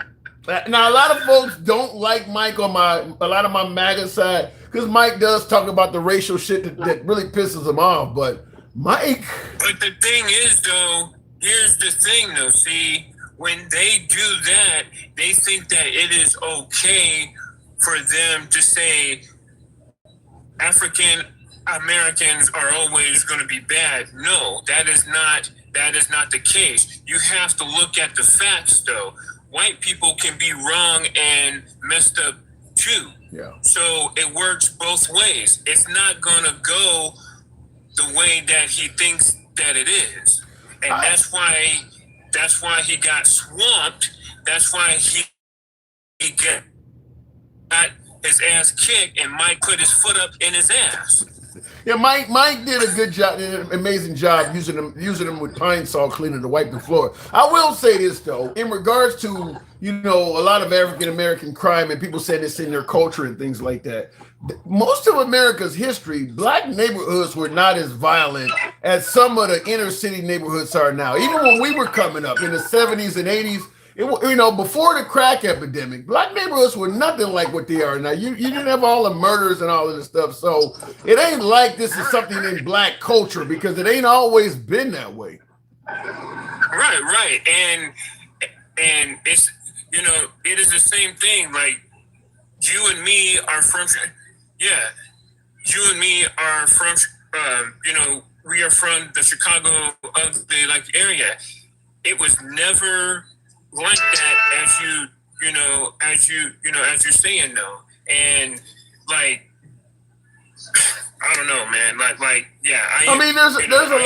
There's a lot of factors that changed. I mean, first of all, the welfare system requiring the father not be in the home. If a mom needed help or if a family needed assistance, the dad could not be in the home. So the government, in order to help out black families, required the home to break up. So the government had a lot to do with breaking up the nuclear family as well. Because we always talk about, black dads are not in the home and things like that. We don't bring that up, the fact that the government used to sanction that. And that's kind of when the violence or the deterioration of the black community kind of began in that era. So there are other factors, the over-policing, the stricter laws that came along in the Reagan era. All of that stuff plays a part in this. It ain't just that black people decided to be violent and dangerous all on their own. There's a lot of factors that do not get taken into consideration. Right. And what they really don't understand is that we had to fight. We had to go through hell just to try to get what we wanted or what we had to do to survive. And that's the thing that most people don't want to realize or understand. And it's like, if you don't quite understand that, then you don't understand what it is like to be a black African American, making it from it is from day to day though. Well, and some would say that struggle continues, but there's many on the other side that says there's no privilege for whites, it's an equal system. But let's get into the actual topics of the show. Now, Did you see Trump's speech last night? Yeah, it was a bunch of hogwash, man. He was talking like Porky the Pig, Well, and see, that's what we've been asking is there anybody that had one opinion of President Trump, and after watching that speech where he was supposed to release something really big and really important is how he framed it. Is there anybody that watched Trump last night and it changed their hearts and minds? I think the folks who believe what Trump is saying about the 2020 contest, I think the folks who believe him still believe him today, believed him before his speech last night, and they're going to believe him until eternity. The folks who think that he's making a lot of that stuff up, I don't think he changed any of their hearts and minds last night. Yeah, he is just making up shit, and he's just grasping for straws though. And it's like, why are you sitting there talking about the Chinese and all this stuff? It's the same thing that he said a couple years back ago. COVID started because of the Chinese stuff and all this other stuff. Man, nobody doesn't want to hear that shit, man. Yeah, I don't understand. I mean, the most thing that I really wanted to hear from Trump, I wanted to hear him say, "Look, I wear diapers. Yes, I have fat Stop ankles. that. The president don't wear diapers. Quit that. Yes, I have a piss bag. He's not. He doesn't have of my coat. Yes, I wanted to hear him say that though. The That's president. the only thing that I wanted to hear The him president does not have a catheter nor wears diapers. What are you talking about? He wears diapers. Oh if you look at the way that he sits down, you can see. He just got a wait. He just has a badunkadunk. The president doesn't have diapers. No. Thank you, JPT The president Farms. does not have a fat ass. The president is stupid, man. No. Stupid. Hold on. I'm going to tell you flat out, there is no way in hell I will ever think President Trump is stupid or anybody that rises to that level. Because folks say the same thing about Kamala Harris. She's stupid. Look, what they've done, 99.9999999% of Americans couldn't do. To rise to that level, I don't think you can be at Trump or Kamala Harris's level and be stupid. You can't get that far in life and be stupid. He's not stupid. He may not be using all of his education for good. You may have that argument, but I don't think Trump is stupid at all. Tim, tell me this. Who won that presidential debate when it was him and Kamala Harris, though? Tell me who won that presidential of that debate. Who do you think you won? Kamala Harris won. Well, first of all, Kamala Harris won hands down for the simple fact that a lot of things that Trump says is just not true, and people know, like the cats and dogs thing. I mean, that was laughable. Right. Yeah. Yeah, so it's that same thing that he wants to sit there and bullshit and talk about people and say, well, yeah, they did this and we are, you know. But it's understandable, but Twisted, it's understandable because I understand why Trump is doing it totally because it works. I mean, even with the cats and dogs, we were on live when the debate happened, and then we were on the next day. And I cannot tell you how many of my MAGA viewers were trying to present me evidence that people were really eating cats and dogs. They instantly believed him when he said people in Springfield are eating cats and dogs. None of my MAGA viewers said I don't believe that. They instantly believed it. You know what though? Trump reminds me of Jonah Jameson. He is so hooked. Not the porn star, right? Jenna Jameson, you're not talking about the porn star, are you? No. I am talking about, I'm not sure if you read, it's the comic books, but he is the news, he's the news reporter, though, like for Spider-Man. His name is Never heard of him. Jameson. Yeah, never heard of him. Okay. He is just like him, but with or like kind of like with the hair and with the with the beard. He is so gun ho on hating Spider-Man. It's the same thing though. Trump cannot stop talking about Biden this, Biden that, Biden over here, Biden did this. Like, Trump needs to wake up and actually realize this is your economy. Your economy sucks ass. Well, but in defense of Trump, he doesn't need to wake up because MAGA's buying it. So I understand why he keeps blaming. Yeah, he can keep blaming stuff on Obama and Biden until eternity. MAGA's buying that stuff. So why not do it? It's working. I don't know, man. I yesterday when you made that whole thing, I was like, dude, when people were, or I think you had MAGA reaction somebody else up though, but like I was like, man, what are these MAGA rats talking about, man? Like, what is going on? Well, let me read a comment real quick because I thought this was interesting. In the comments, it does say not seen say says, does anyone think there is 0% voter fraud? I think we could all reasonably agree it is not zero. When the elections are so close, it doesn't take very much fraud to sway an election. 100% agree with you. But even still, that doesn't explain away why Trump is alleging that there is fraud, this widespread fraud going on and things like that. I agree there's not 0%. So if the election, and in fact, if the election is close enough in many jurisdictions, they automatically do a recount. If it's only separated by a certain amount, in many jurisdictions they either automatically do a recount or they have a runoff. So they do have stuff in place for close elections, but that has nothing to do with what Trump is saying. And by the way, Trump lost by like 7 million votes, I think, to Biden. So it wasn't close like that. But I do. Go ahead. And you know who is the biggest fraudster there is? Take a wild guess. The biggest what?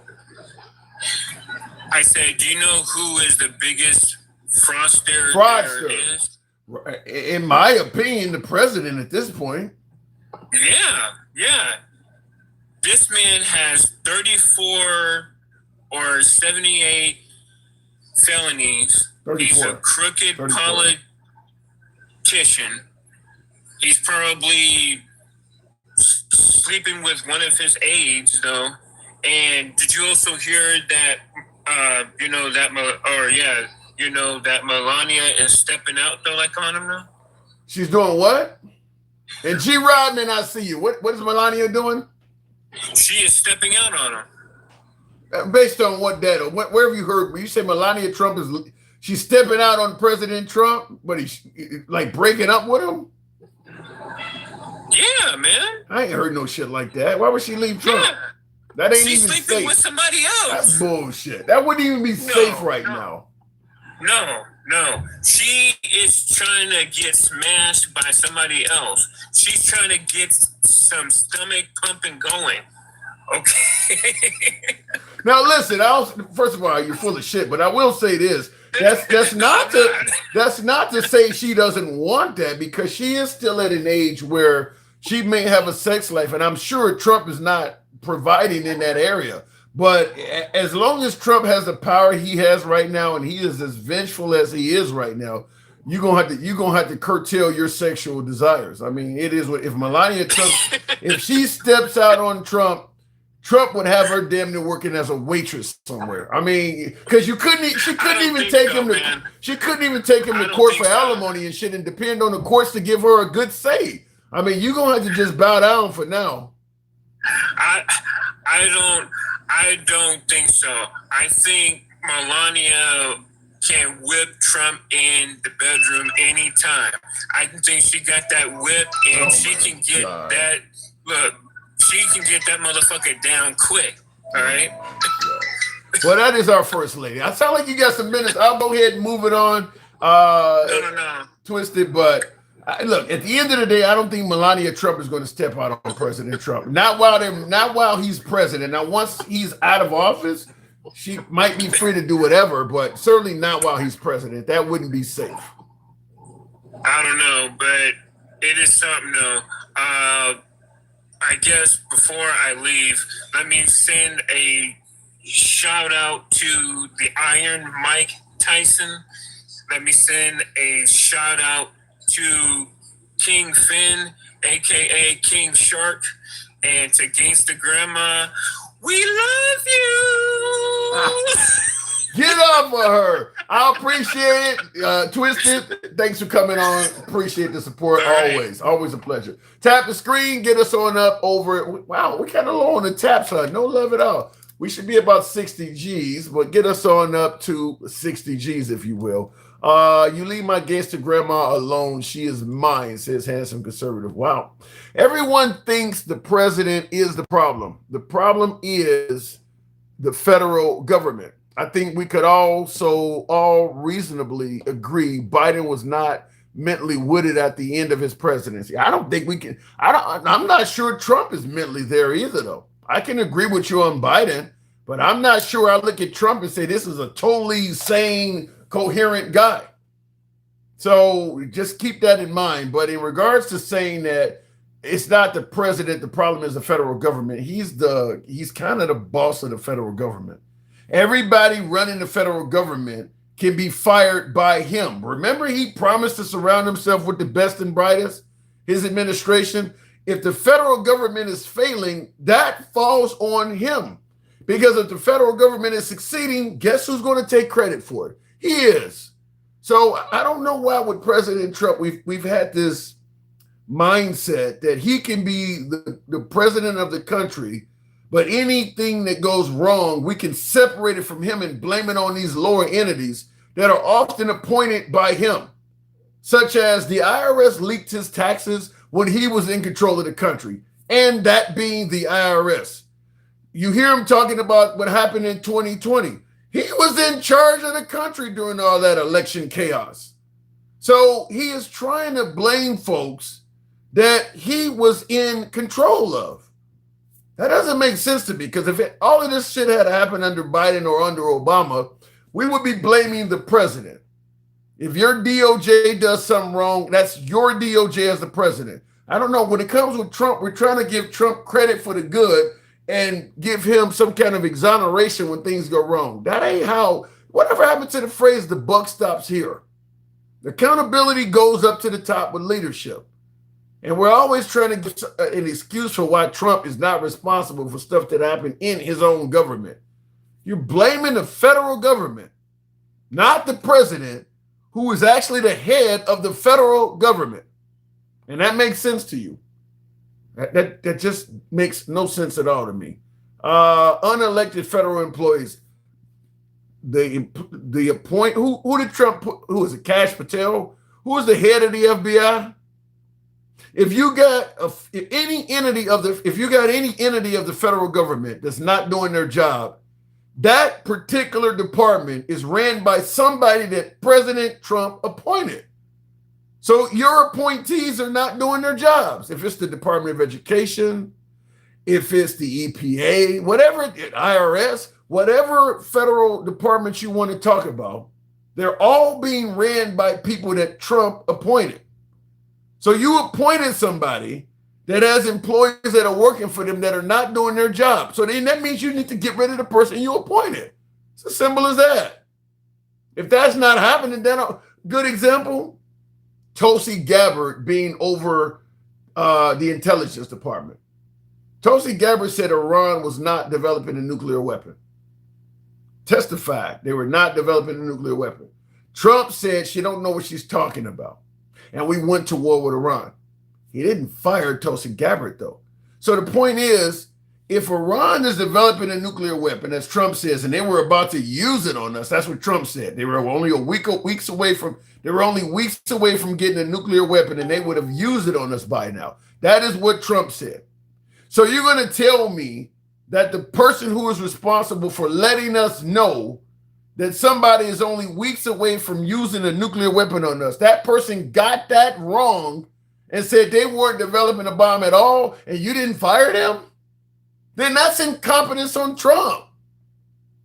That means you kept somebody employed that didn't know what they were talking about and could have led to us being killed if you believe what Trump said. They were only weeks away from getting a bomb and they were going to use it on us. Well, then your intelligence head that said they had no bomb at all, you did fire her, right? No, he didn't. No, he didn't.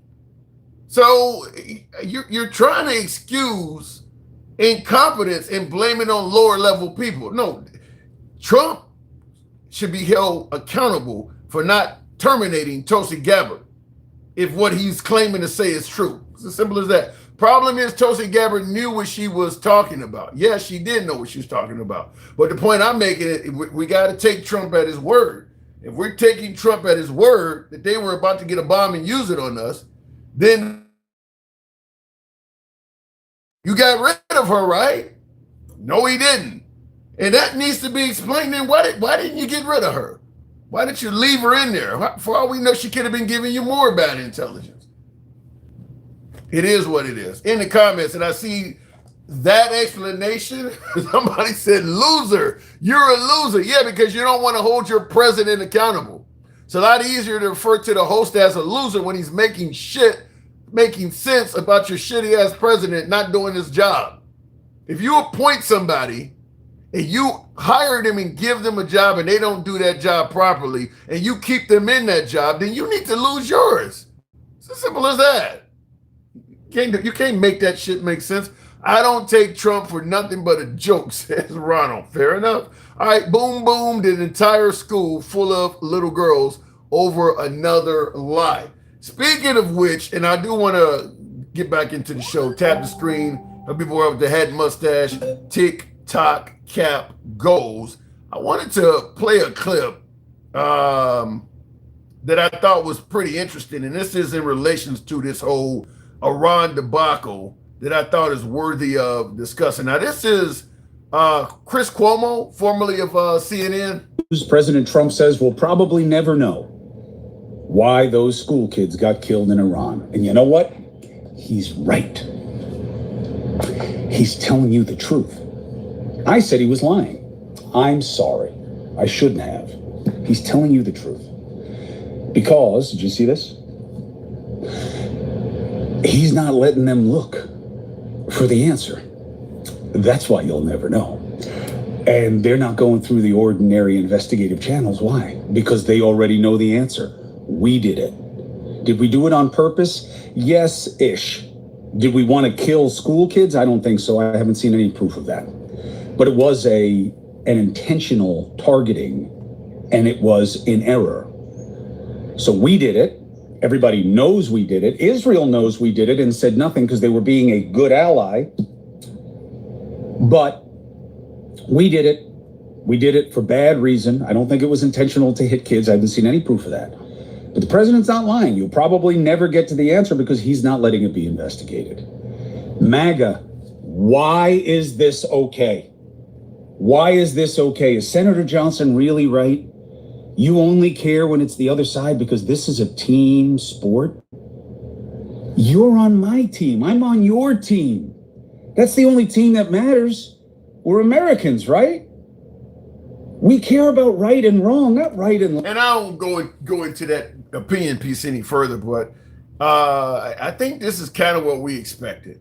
Is that I think everybody knows that Iran did not blow up their own school full of kids, but that is what Trump tried to pass off and tell folks. You may remember him being on, this is a few months ago, he was on Air Force One when he said it. Did the United States bomb a girls' elementary school in southern Iran on the first day of the war and kill 175 people? In my opinion, based on what I've seen, that was done by Iran. Is that true, Mr. Hegseth? It was Iran who did that? We're certainly investigating. Still investigating. But the only side that targets civilians. Now, you hear him saying, you hear Trump saying, based on what he's seen at the time, Iran bombed their own school full of, their own school full of girls. And then they asked Pete Hegseth, is that true? Because the reporter that's asking these questions know that Trump is lying. You wouldn't ask the president for something, get the answer from the president, and then ask the guy behind him who was the lower level, is that true? So obviously the reporter kind of made it clear, we don't believe you. And we're going to try to put Pete Hegseth on the hook for telling the same lie. Shout out to Pete Hegseth for not following up. Pete Hegseth was like, no, we investigating this shit. So, and keep in mind, if they did do this, and if Trump did see evidence that Iran bombed their own school, Pete Hegseth would have saw the same shit. There's a good chance that Pete Hegseth would have saw it first and then showed the evidence to President Trump. So the fact that Trump is claiming he saw evidence to show that Iran bombed their own school and Hegseth can't even back it up leads to the obvious question, then where did Trump see it? So Trump is lying right here. And as I stated, the fact that the cameraman or the reporter, after asking Trump, decides to go down to the Secretary of War and ask the same question makes it clear the reporter was trying to put Hegseth on the hook for telling the same lie. But it is what it is. And you hear now, 4 months later, you hear Cuomo saying that they don't pretty much block the investigation, so we'll never get down to the nitty-gritty and find out what's going on. And that's kind of been the method of operation for Trump. Same thing would happen with ICE in some of the incidents they've been involved in, like with Alex Brady and Renee Nicole Good. They blocked the investigations on that stuff as well. So that the city government, Minneapolis police, the city of Minneapolis had no involvement in the investigation into that. So it's You want to call it a cover-up, whatever you want to call it, but they're taking control of the investigation so that they can control the narrative. Anyway, because normally you should have people from, look, if something like this happened, you can involve people from multiple industries or multiple outlets. You don't have to do it all by yourself unless you don't want people to know. Certainly when it came to ICE, there's no reason to block out the Minneapolis police from being involved in the investigation. Why would you block them out? So it's pretty clear what he's doing. But anyway, tap the screen, get the likes on up to 65,000. In the comments, the problem is the illusion of choice. Right, left, it doesn't matter. We have a shadow government running the show. Unelected federal employees, there's 2.7 million federal employees. I'm told you're going to drain the swamp. I'm told you're going to get rid of the deep state. Now President Trump is in there and we're blaming the swamp and the deep state for doing something. We're halfway through his term almost. And it sounds like it's just as swampy and dirty as it was when he came down the golden escalator in 2015, which makes it clear he did not meet that campaign promise.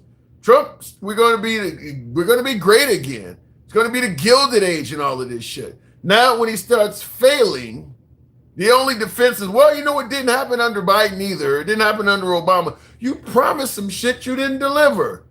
And now you're trying to blame other people to somehow save face. You promised this stuff wouldn't be happening. Now you want to blame low-level federal, unelected federal employees? And that does not fly.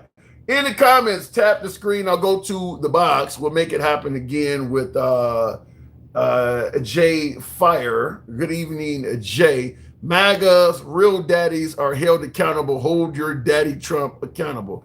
That ain't gonna happen. They don't want to hold him accountable. They want to hold the people under him accountable, which to me makes no sense. Any federal employee that fucks up is a bad reflection on the federal government. And Trump is in control of the federal government. Because any federal employee that goes above and beyond their duty and does a great job, Trump is going to take credit for that. Jay, good evening.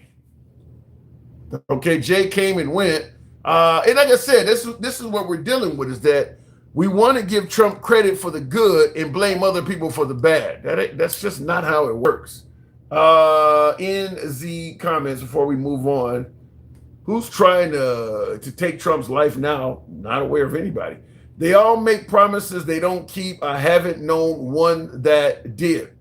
But that's the point I'm trying to make, Joseph, is that when Trump came along making these promises, draining the swamp and exposing the deep state and all of this, I didn't hear any MAGA say, well, you know, he's just lying like all the rest of them are. No, you guys actually believe that shit. You believe that shit. Now that when he is failing at delivering, you're making up excuses for why, well, you know, they all kind of lie. There's no way in hell, look, I was at a couple rallies. There's no way in hell any of them folks, when I'm at the rallies, the two rallies I went to, the folks were standing up and applauding what Trump said. They weren't looking at him and thinking, well, you know, this motherfucker just lying just like Obama did. No, they actually believed him. Now that he didn't come through, well, let's blame Obama and say Obama did the same shit. Or Biden did this. This guy was supposed to be better than past presidents. Not get in there and do the same shit and then try to use that as an excuse. By definition, that's a failure. You're admitting that he failed. You got to compare him to leaders that you've been bashing for the last 10 years. If you thought Biden sucked, and most of my beloved MAGA absolutely do, then why would you want to compare Trump to anything of Biden? Anything Trump does, if you say Biden did it too, then that's a poor reflection on Trump, because you've been talking about how bad Biden was over the years. You shouldn't compare anything Trump did to Biden or Obama, considering how bad you talked about Obama as well. If you're comparing him to the people you said would, compare him to Reagan. Notice you don't hear many MAGA comparing Trump to Reagan, the guy you thought was the best president the Republicans had in your lifetime before Trump. You almost never hear MAGA comparing Trump to Reagan.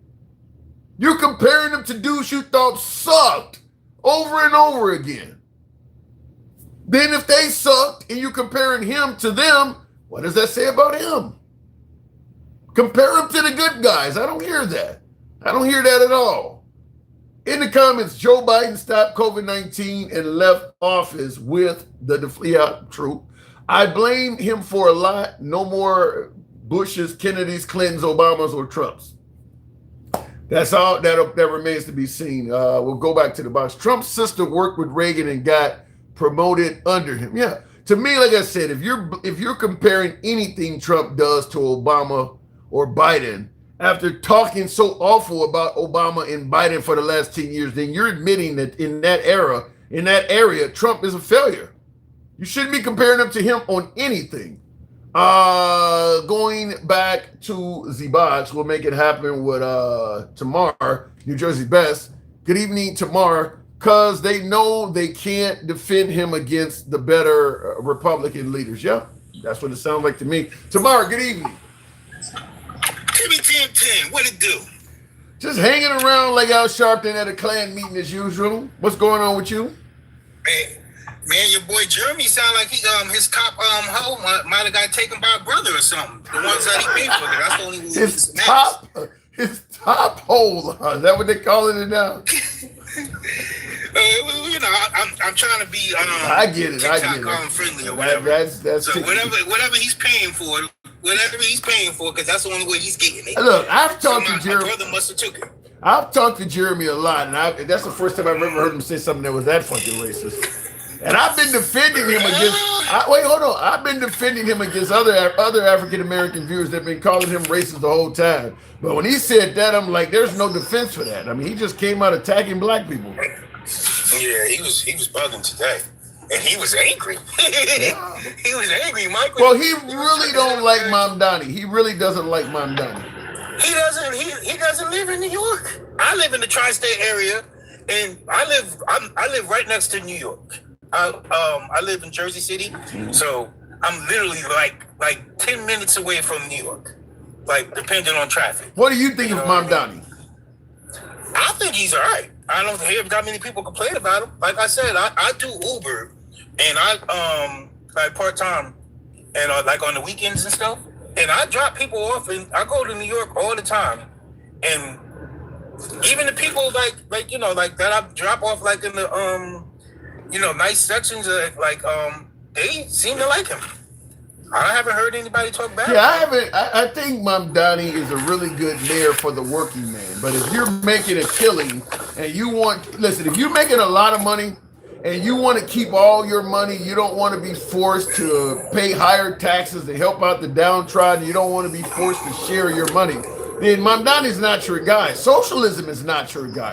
But somebody like Jeremy, who admits he's a dishwasher, I never could understand how people who are in the bottom bracket. This guy's a dishwasher, and he's sitting up there talking about you study economics, Tim, or whatever. Like, dude, if you're a fucking dishwasher, have you studied economics? Well, what? What I never could understand is having so many people who are one step from the poorhouse defending the ultra wealthy. You got folks who are barely making enough to put a roof over their head that is against the minimum wage increase, but talking about nobody should stop Elon Musk from making $1 trillion. Like, that makes no sense to me. You're going against the people who actually would be the first to help you out in defense of the people that don't give a fuck about you. It makes no sense. What? It's funny you said that, Tim, because remember last week when you did a live and it ended, I ended up stumbling upon a MAGA live that had their token black folk on it, and I had made a comment about Trump. I made a comment about Biden and Trump, saying that about age limits, saying that, you know, like I think both of these presidents is a perfect example of why we need an age limit on the presidency. Yeah. Bill, what is the guy who used to do what is the guy who does the Daily Show? What is that guy's name with the gray hair? He does the Daily Show. He's an older man. Not the black guy from South Africa. He's the main guy. He actually did a skit on why we need to. Jon Stewart, Jon Stewart is the guy. He has a video he just did this past week about how many old politicians we've gotten in the need for having an age restriction. It's a really, really good video. It's the last one he did. It's a really good video. And yeah, he's talking about like we don't need a bunch of 80-year-olds, and then he goes down the list of how many of them are having medical issues and shit, and getting speeches where you can barely understand them and all of that. I agree that we probably need to limit presidents and all of that shit 70, maybe 70, 75 max, or give them some serious cognitive tests. Yeah, I think 75 is fair because it sucks for somebody like Bernie because he is sharp. Yeah, maybe you can make exceptions. I don't know, but I think you need an age limit because why not go and enjoy the rest of your life or whatever's left of it? Because these people, they're arguing, Trump, he's making millions and he's making billions and this and that. I'm like, yeah, he's making billions. I said, what are you making? And to be honest with you, Trump is only doing a better job at what they were going to do too. I mean, Nancy Pelosi, if it wasn't for the dangers of Trump and MAGA, Nancy Pelosi was probably intending to die in office, just like Feinstein. Who else? I'm trying to think of who else. There's a couple senators, like the senator from Iowa was like 90-some years old. There's a bunch of them out there that are way too. Bernie Sanders clearly intends to die in office. A lot of them, because they're making money and enjoying the power. Bernie Sanders does not sound like he's trying to leave at all. He intends to die in that office. Yeah, probably. But I mean, it sucks because depending on the governor, they can be replaced. You can be replaced by somebody else instead of you stepping out and letting it be fair and having it done correctly.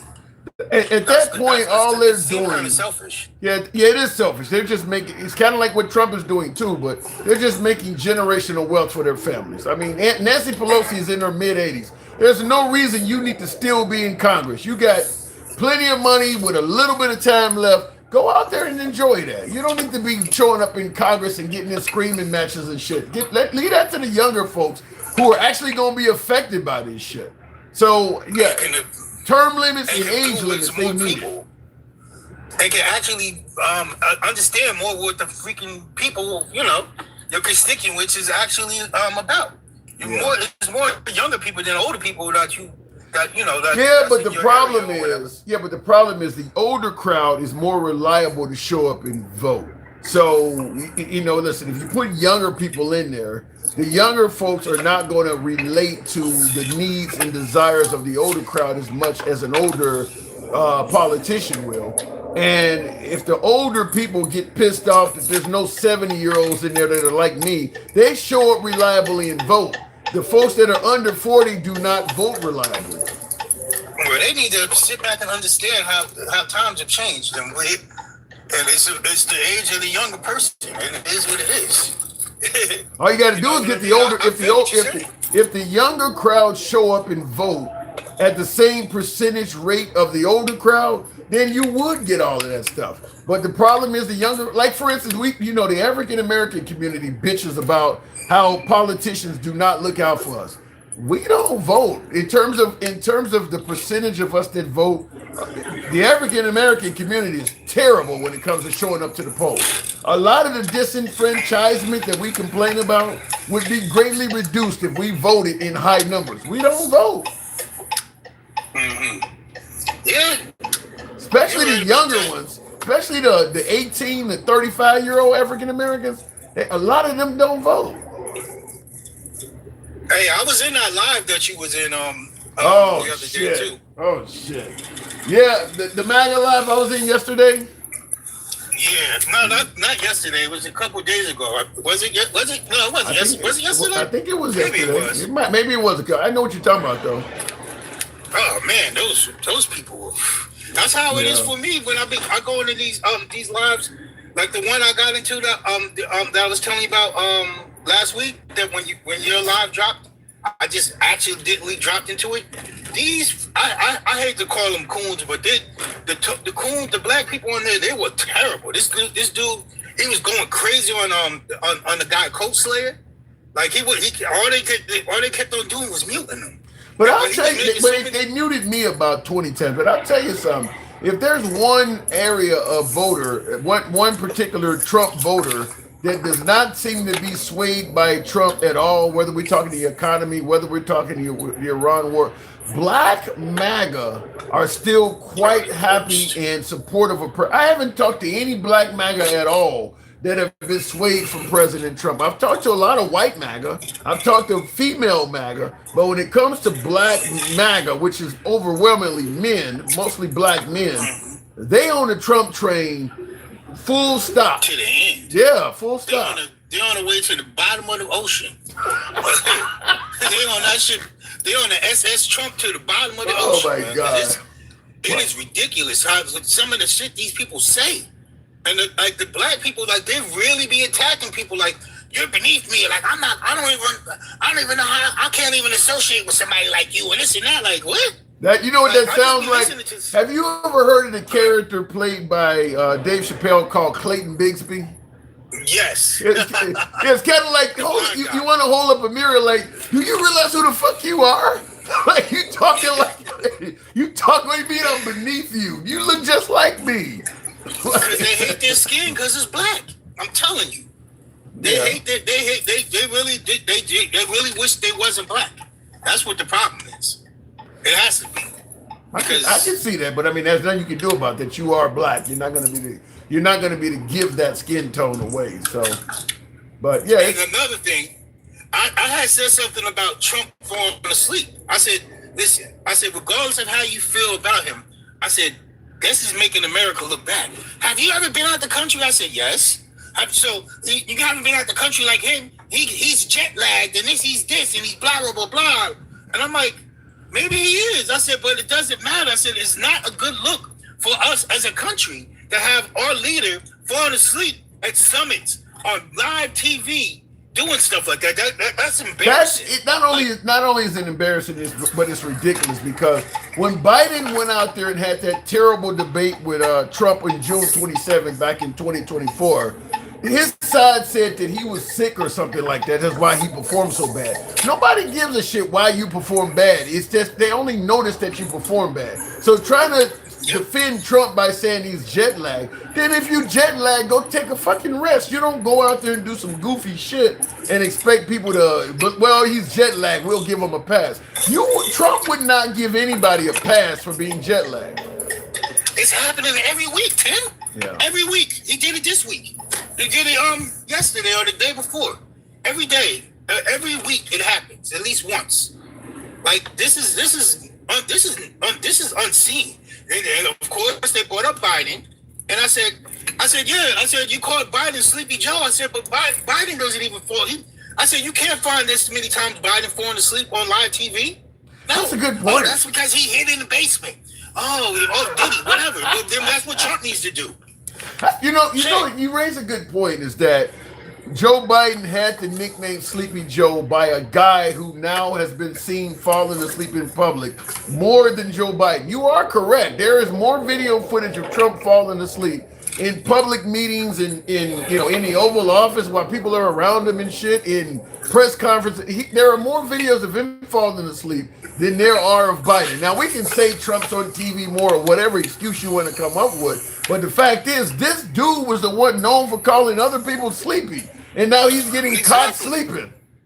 And then that time when Marco was in front of the Congress or the Senate or whatever, and they're showing him, he's not asleep. Like, what? Are you fucking serious, dude? Like, come on, Marco. Yeah, I don't like the excuses because most of the stuff that they're using to defend Trump for falling asleep or something like that, they would never accept that if you use that as an excuse for Biden doing the same thing. Like, and think about it, Tim. If he's lying about that, what else is he gonna lie about? Marco Rubio. If you're running for now, if he ends up being the front runner for president, you literally lied there and said this man is not sleeping. You know he was asleep.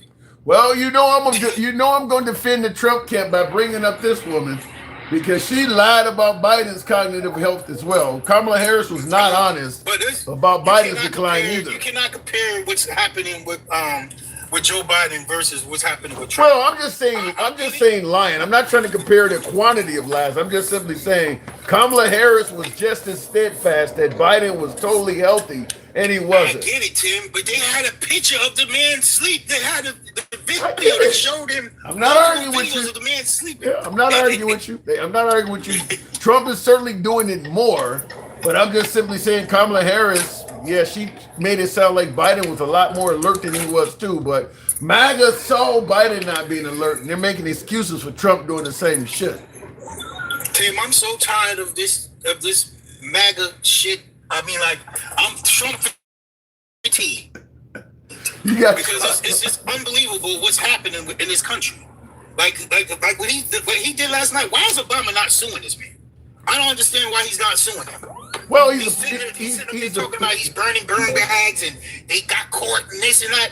But where's your proof? Nah, I'm suing you. He could got sued for misinformation, right? If you're going to sue Trump, I would highly recommend you do it after he leaves the office. Though the courts are not unbiased at this point, so I wouldn't sue Trump right now. I would wait till he leaves office. I don't think you can sue a president right now. I don't think you can even do it legally anyway. Sue his administration. Somebody needs to get sued. Somebody needs to get sued. Like he's basically saying Obama was doing election fraud. Yeah, he's lying. You're saying it with no proof, and then you sit up there talking about you basically blaming your own administration. The guy that's in charge of the CIA right now was the guy that had Kelsey Gavitz's position when Trump doing his first term, and he was blaming whoever he was blaming last night. That's who he was blaming, correct? Yeah, my guess is if you want to sue Trump for defamation, I would say stand in line. I mean, I would assume CNN has a legitimate, defamation case. All the stuff he said about CNN, all of that stuff ain't true. Same thing of MSNBC. Caitlin Collins of CNN, she don't smile and all this crazy shit. There's a lot of people because Trump is suing people and trying to have people removed off the air like Jimmy Kimmel and Stephen Colbert and stuff for saying negative things about him. If folks take Trump's lead and say, well, since you've shown us that you need to sue people that defame you, that could really cost Trump a lot of money and a lot of heartache. And you can still sue his estate after he's dead as well. I mean, the guy got an infinite amount of money. So the minute he's out of office, look, put in some lawsuits. These are easy victories. He said stuff about people that is easy to prove it's not true. Shit, he threatened ABC and NBC's licenses last night. Yeah. And in the comments, MAGA reaction, I think Trump and both said that he has immunity. You don't have immunity to just make up lies. If you're going to say that I'm on TV right now and CNN is too coward to cover me, and they're actually filming you while you say, you don't have immunity from that. You can't just make up lies and say I got immunity. Isn't that defamation or whatever? What he did Yeah, with Obama? he has immunity. He has immunity in terms of decisions he makes in regards to the office of the president, like killing Venezuelans in boats and shit. He actually has immunity from that. That's something he alleges was done to protect the country. But just making up absolute lies about people, you don't have immunity from that. And then they sit up there bragging about war crimes, about blowing up bridges and stuff. Something they say. He said infrastructure debt. Yeah, it's interesting you mentioned it. That is part of my notes. That is part of my notes for today's show. I didn't bring it up, but yes, Trump is now trying to destroy Iranian infrastructure. What I was going to ask is this. Do you think, what are the chances you believe that war will be over with by the midterms? It won't be. Unless they do some real crazy travesties. The problem is, and this is what I've been saying, and a lot of people don't agree with me, but the problem is, no, Iran cannot beat America militarily. True. But they're out strategy.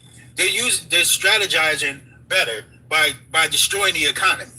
If they shut up that other part, that the Houthis, if they activate the Houthis and have them shut up that other strait, the Red Sea or something like that. The Red Sea or something like that. Yeah, by the Red Sea. If they haven't, bro, that's good.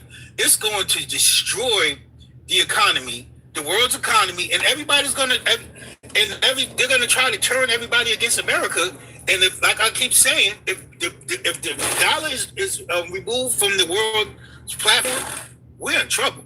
We will be in some deep shit. I think some deep shit. I think at this point, because Trump has pissed off so many people and done so many things that is adversarial to so many nations. So I think some of the deep shit is unavoidable at this point. I mean, there's gonna be repercussions for some of the stuff Trump has did that's been negative to a lot of our allies, no matter what happens going in the midterms and going forward. But I gotta move it on. This is where we're at. This is just where we're at. Appreciate you coming through. How do you fix it, though? How do you fix it? If the next person is how do they fix it in 8 years? It would be no way. It's unbelievable. Some of it cannot be fixed because folks have made permanent decisions based on it. Some of it, time and apologies may help. Like the tariffs, for instance. When Trump started tariffing those nations, some of those nations went and found other countries to do business with, and they've already entered long-term contracts with those other countries. So there's no way to fix that. You've lost that relationship.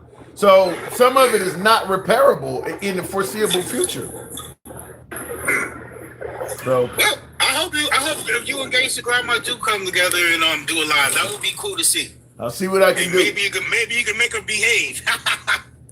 That might be off camera though. I gotta go. Appreciate it, Tamar. Thank you. Tap the screen. Get us up over the 100K hump. I played this at the beginning of the live, and a lot of you folks were not here, so I'm going to play it again because I think it is worthy of discussing as well. This on profit said his media company announcing plans to profit from the president's social media posts. Yes, George, the president's media company will now sell quicker access to President Trump's social media posts on his social media platform, Truth Social. Users will be able to pay for immediate access to what the president says. The president has a history of announcing major things on Truth Social, from military action to domestic and foreign policy trade deals, long before we even get an official statement from the White House. And that's what has watchdog groups particularly concerned. This could give another way for President Trump to profit off of the presidency, George. Right, so many of those posts have also been about companies the president is invested in.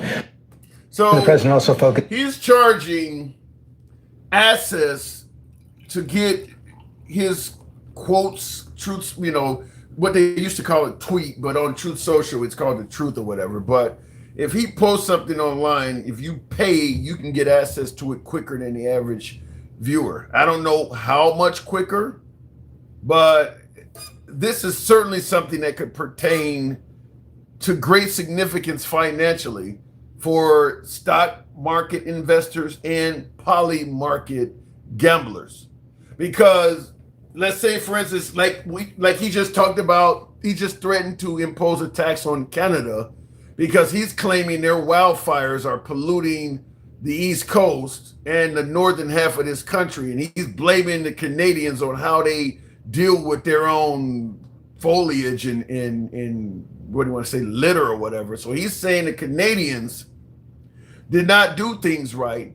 Therefore, they got a wildfire going on and it's polluting America. So he stated he wants them to pay for what's coming over here, and he's going to add a tariff to them for that. So if you are, if you are getting access to that message before everybody else, then you know which Canadian industries to particularly invest in. So what he is doing is, if you pay to get his messages before everybody else, only reason why you would do that is for financial gain. It's the only reason why you would do that. So and who knows how much he's going to charge, but this counters. Now this is Trump. I played this at the beginning of the live. I'll play it again because it's only a few quick seconds. It's kind of low, but hopefully you can hear it. This is Mom Donnie of New York. Question: if the city council passes this pay raise bill, I know you've said you won't accept. I will not accept the pay raise. Can you just elaborate on why? I haven't knocked on anyone's door in New York City, and they've said their concern is that the mayor makes too little. So, Thank you, everyone. That's not my concern either. Thank you. It won't be mine. If it was mine, then that would mean I would accept. Yeah. to go to the pockets of those who are struggling in the city. So just to give you a clear, let you know what was said here if you couldn't hear it. They voted in a pay raise for Mamdani. So his pay was going to go up to like $309,000 a year. A lot of money, by the way. But he is running America's largest city. So there's a lot of work to being mayor of New York. But 309 grand was going to be his salary, and he is refusing to take the pay raise. And they asked him why, and he said, out of all the doors I've knocked on, nobody have ever told me that they were concerned with the mayor not making enough money. In other words, when he knocked on doors and he asked people, what are your biggest concerns when he was running for mayor, nobody ever told him, my concern is the mayor doesn't make enough money. So they then asked him, well, where do you want that money to go? And he said, I want it to go to people that are struggling. That's a great answer. It's a great answer for a politician to make. Certainly at a time when you got President Trump charging for access. It's a great answer. Now remember, he's the socialist. He's the bad guy. Trump is the good guy. Just want to point that out. Anyway, tap the screen, look it in the comment section. Anybody invest in Trump's media is stupid. Is going to go bankrupt just like any other. Well, you're not investing in Trump's media in this case. You're paying for privilege in getting the information. So, because Trump does a lot of stuff on social media. People get fired on social media. Military decisions get made on social media. A lot of announcements that Trump makes comes by way of his Truth Social account before he goes on television and says it. Oftentimes, even before the people that work for him know. What is her name? Kristi Noem, former South Dakota governor, Kristi Noem. She got fired on Truth Social. She was actually involved in a meeting, a press conference or something. She was actually talking to folks. And the folks started looking down at their devices and shit and telling her, you don't have a job no more. So he announced on Truth Social before he even told her, you're fired. So imagine if some of them folks in the audience had paid for access and some didn't. There's going to be people in that audience that know that information before everybody else, including perhaps Kristi Noem. So if Trump is threatening to tariff folks, threatening to fire folks, threatening to bomb Iran or bomb bridges or what, you can make bets on the poly market and you can invest in the stock market based on that information before anybody else can, because you know it first. There's value to that. I don't know how much Trump is going to charge for it, but he's charging, and that's, to me, I don't see how you could describe that as anything other than insider trading, insider information. Why should any stock trader know information specifically before anybody else because they paid money to know it? That, to me, sounds corrupt. I'm just going to say, to me, that sounds corrupt. Anyway, looking in the comment section before we move on, Biden's term wasn't that bad. He signed good legislation, but the influx of millions through the border that a study showed it raised housing prices and lowered wages, and the Afghanistan fiasco. Well, the Afghanistan, look, some of those scandals that Biden dealt with, I give President Trump credit for making huge mountains out of molehills, because keep in mind, there were 13 people that lost their lives when we tried to evacuate from Afghanistan, and they were able to pin that to President Biden, like a thorn in his side his whole term. We've lost 13 people in Iran as well. There are 13 people that died under Trump as well, and many believe that war is unnecessary. But the Democrats are not going around yelling 13 dead over and over and over again. So you got to score that to the Trump side. The Trump side is really good at bashing you with a flaw by repeating it over and over and over and over again. Like, for instance, the people being let in at the border.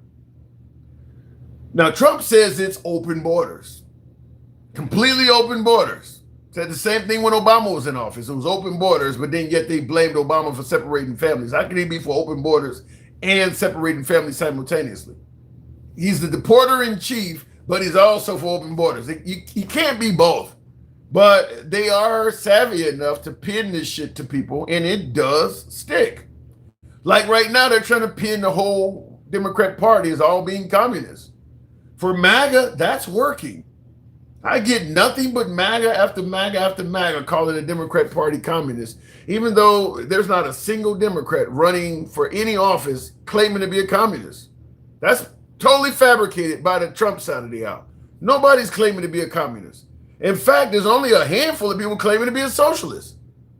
But they've come to realize calling a person a socialist doesn't have the same negativity orbiting around it. So what they're saying is, well, if you become a socialist, that means you're going to later translate to a communist. So we're going to call you a communist now.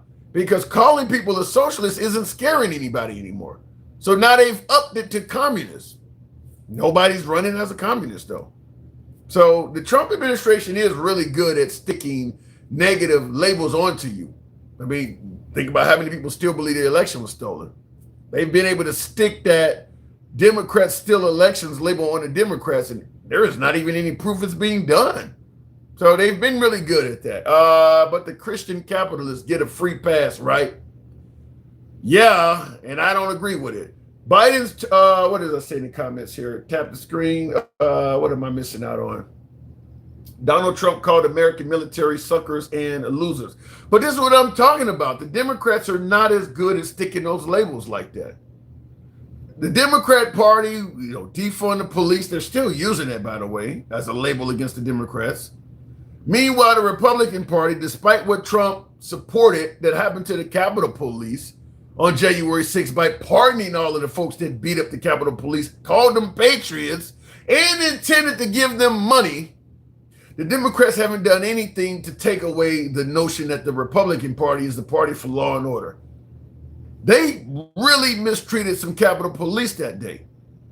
And like I said, in addition to pardoning them after beating up Capitol Police, Trump called them patriots, sung the national anthem with them, and had intended on giving them money for doing it.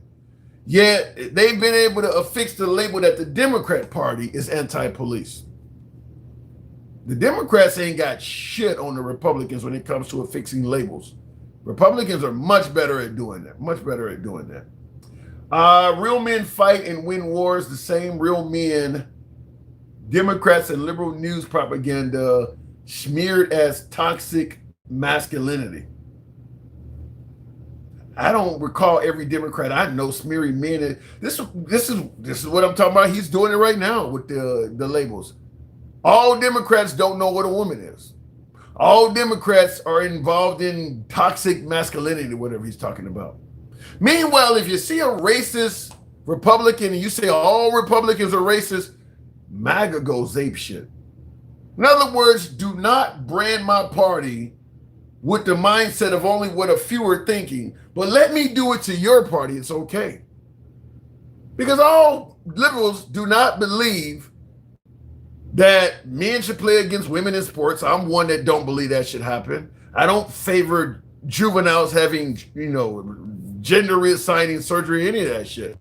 But because I'm Democrat, MAGA will happily say I do. But if I said all MAGA are racist because of some MAGA that I met that was a racist, they wouldn't like that. They would not like that. So just think about how that works. They did it during the 2024 presidential election. Liberal media and Democrats tried making Tim Sugar Walsh as a man's man. Okay? So do I point out the pedophiles that you guys tried to make as senators? I mean, does that mean we say all Republicans are pedophiles? Look, you want to smear? Let's smear. There's a bunch of folks on the right that were pedophiles, and the right was still trying to vote them in office. So do we want to say all the right is pedophiles because you're trying to attribute Tim Walsh to the whole Democrat Party? Let's do it the right way. Why does sick MAGA cult protect the pedo in chief? Perfect example. Everybody knows that President Trump is at the very least protecting pedophiles. Even if you don't believe he did anything to a child, you know he's protecting them because both Bobart and Marjorie Taylor Greene even told you that. He's protecting pedophiles. Not to mention Ghislaine Maxwell's now in a camp, thanks to him. There's no reason that woman should be in a camp. That's part of his party. Do we ignore that Trump is protecting pedophiles if you want to point out things the Democrats are doing? Let's judge it. Let's be fair with it. You want to smear a party. So if you're going to smear the party as being socialist and communist, then we would smear the MAGA side as saying, you guys protect pedophiles. Using the logic you're using. Pedos, man, both sides. Yeah, whatever. Your party's protecting pedophiles from the very top. I don't go into airport restrooms because there could be a Republican in there. Oh my Lord. Anyway, never seen that many Christians look the other way at one time. Trump gave the right things that the Christian community has been wanting for a long time. So that's why Christian community are looking the other way. Trump is doing some things that the Christians have wanted, certainly when it comes to protecting the sanctity of the unborn by having abortions, or what do you call it, pregnancy terminations, or whatever you want to call it, by putting big limits on that. Whole states have banned abortion because of Trump. So even though Trump himself is a flawed man, is a sinner, he's doing things the evangelical community has been wanting for decades. So he does get some credit for that. I mean, he gets some credit for doing that. Bill Clinton left office with okay, I don't know why you bring up Bill Clinton. The pedophile problem was way too big to hide and too juicy not to exploit. Both sides. I don't want to hear both sides. When one side runs as exposing the deep state and draining the swamp and all that shit, and then that side fails, I don't want to go back to both sides. Look, you told us for the last 10 years how bad the Democrats were. So we needed to vote in Trump because he was going to correct the error of the Democrat ways. Expose the deep state, drain the swamp, all the shit the Democrats were not doing. Now that Trump is in there and he's failing at virtually all of his campaign promises, well, it's both sides. We were already talking about the Democrats when they were in office. They're gone now. We put this dude in because he was going to be the fixer. Well, the last guy didn't do it either. Then what the fuck are you in here for? The both sides argument, no, that ain't what you do. You talked about Biden and his failures when he was president. Now that he is gone and the guy that's in there is failing at the same task, we don't go back to talking about Biden. We focus on the guy that's in there now that is failing the way we focused on the guy that was in there then that was failing at that time. There's no reason to be talking about Biden in 2026 at this point. The guy that's in there, either he's living up to his campaign promises or he's failing. That's it. Let's talk about Biden some more. Biden's gone. The guy's got stage 4 prostate cancer. The dude's almost dead. He's gone. Explain why your guy ain't living up to his campaign promises. Biden created this. But that's the point. You said Biden created it when he was president. He's gone now. The guy who promised to fix it, look, let's say, for instance, I'm in your house and I break something or I damage something. And it's pretty clear I damaged it. You cuss me out, you kick me out, all that shit. So you hire a carpenter to come in. The carpenter don't promise to fix it. Okay, if the carpenter comes in and fucks it up, does he get, that other guy caused all this. I think we kind of knew that already, right? That's why you hired the carpenter. Does it make any sense for the carpenter to sit there and complain about, the other guy caused all this? To me, you guys make Trump really look like a failure by doing that stuff. It really does, by trying to continue bringing up Biden. We've been talking about Biden the entire 4 years he was in office about how you want to suggest he was a failure at the economy and all the other shit. He's gone now for almost 2 years. And the only defense for Trump is to go back and talk about Biden some more. Talking about Biden ain't gonna fix shit. It ain't gonna fix shit. Either the dude that's in office now is going to fix what's going on, or he needs to be fucking replaced. We don't need a history lesson. Well, Biden caused it. The problem is in our face now, whatever it is, whether it's the economy, whether it's Iran, whatever you want to talk about. That problem is in our face now. Bringing up that Biden, what does that got to do? Okay, well, we want to bash Biden a little bit more. Okay, fine, go bash Biden. That ain't going to solve the problem we're dealing with, though. And that's not making Trump look any better. Trump is a racist in his user. Yikes. Anyhow, folks, I do appreciate the 104,000. I'll leave it at B.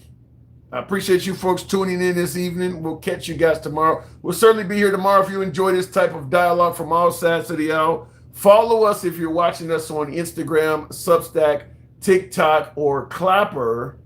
And if you happen to be catching us on YouTube, give your boy a sub. It's your boy Tim, the handsome liberal. I'll see you guys mañana. Take care.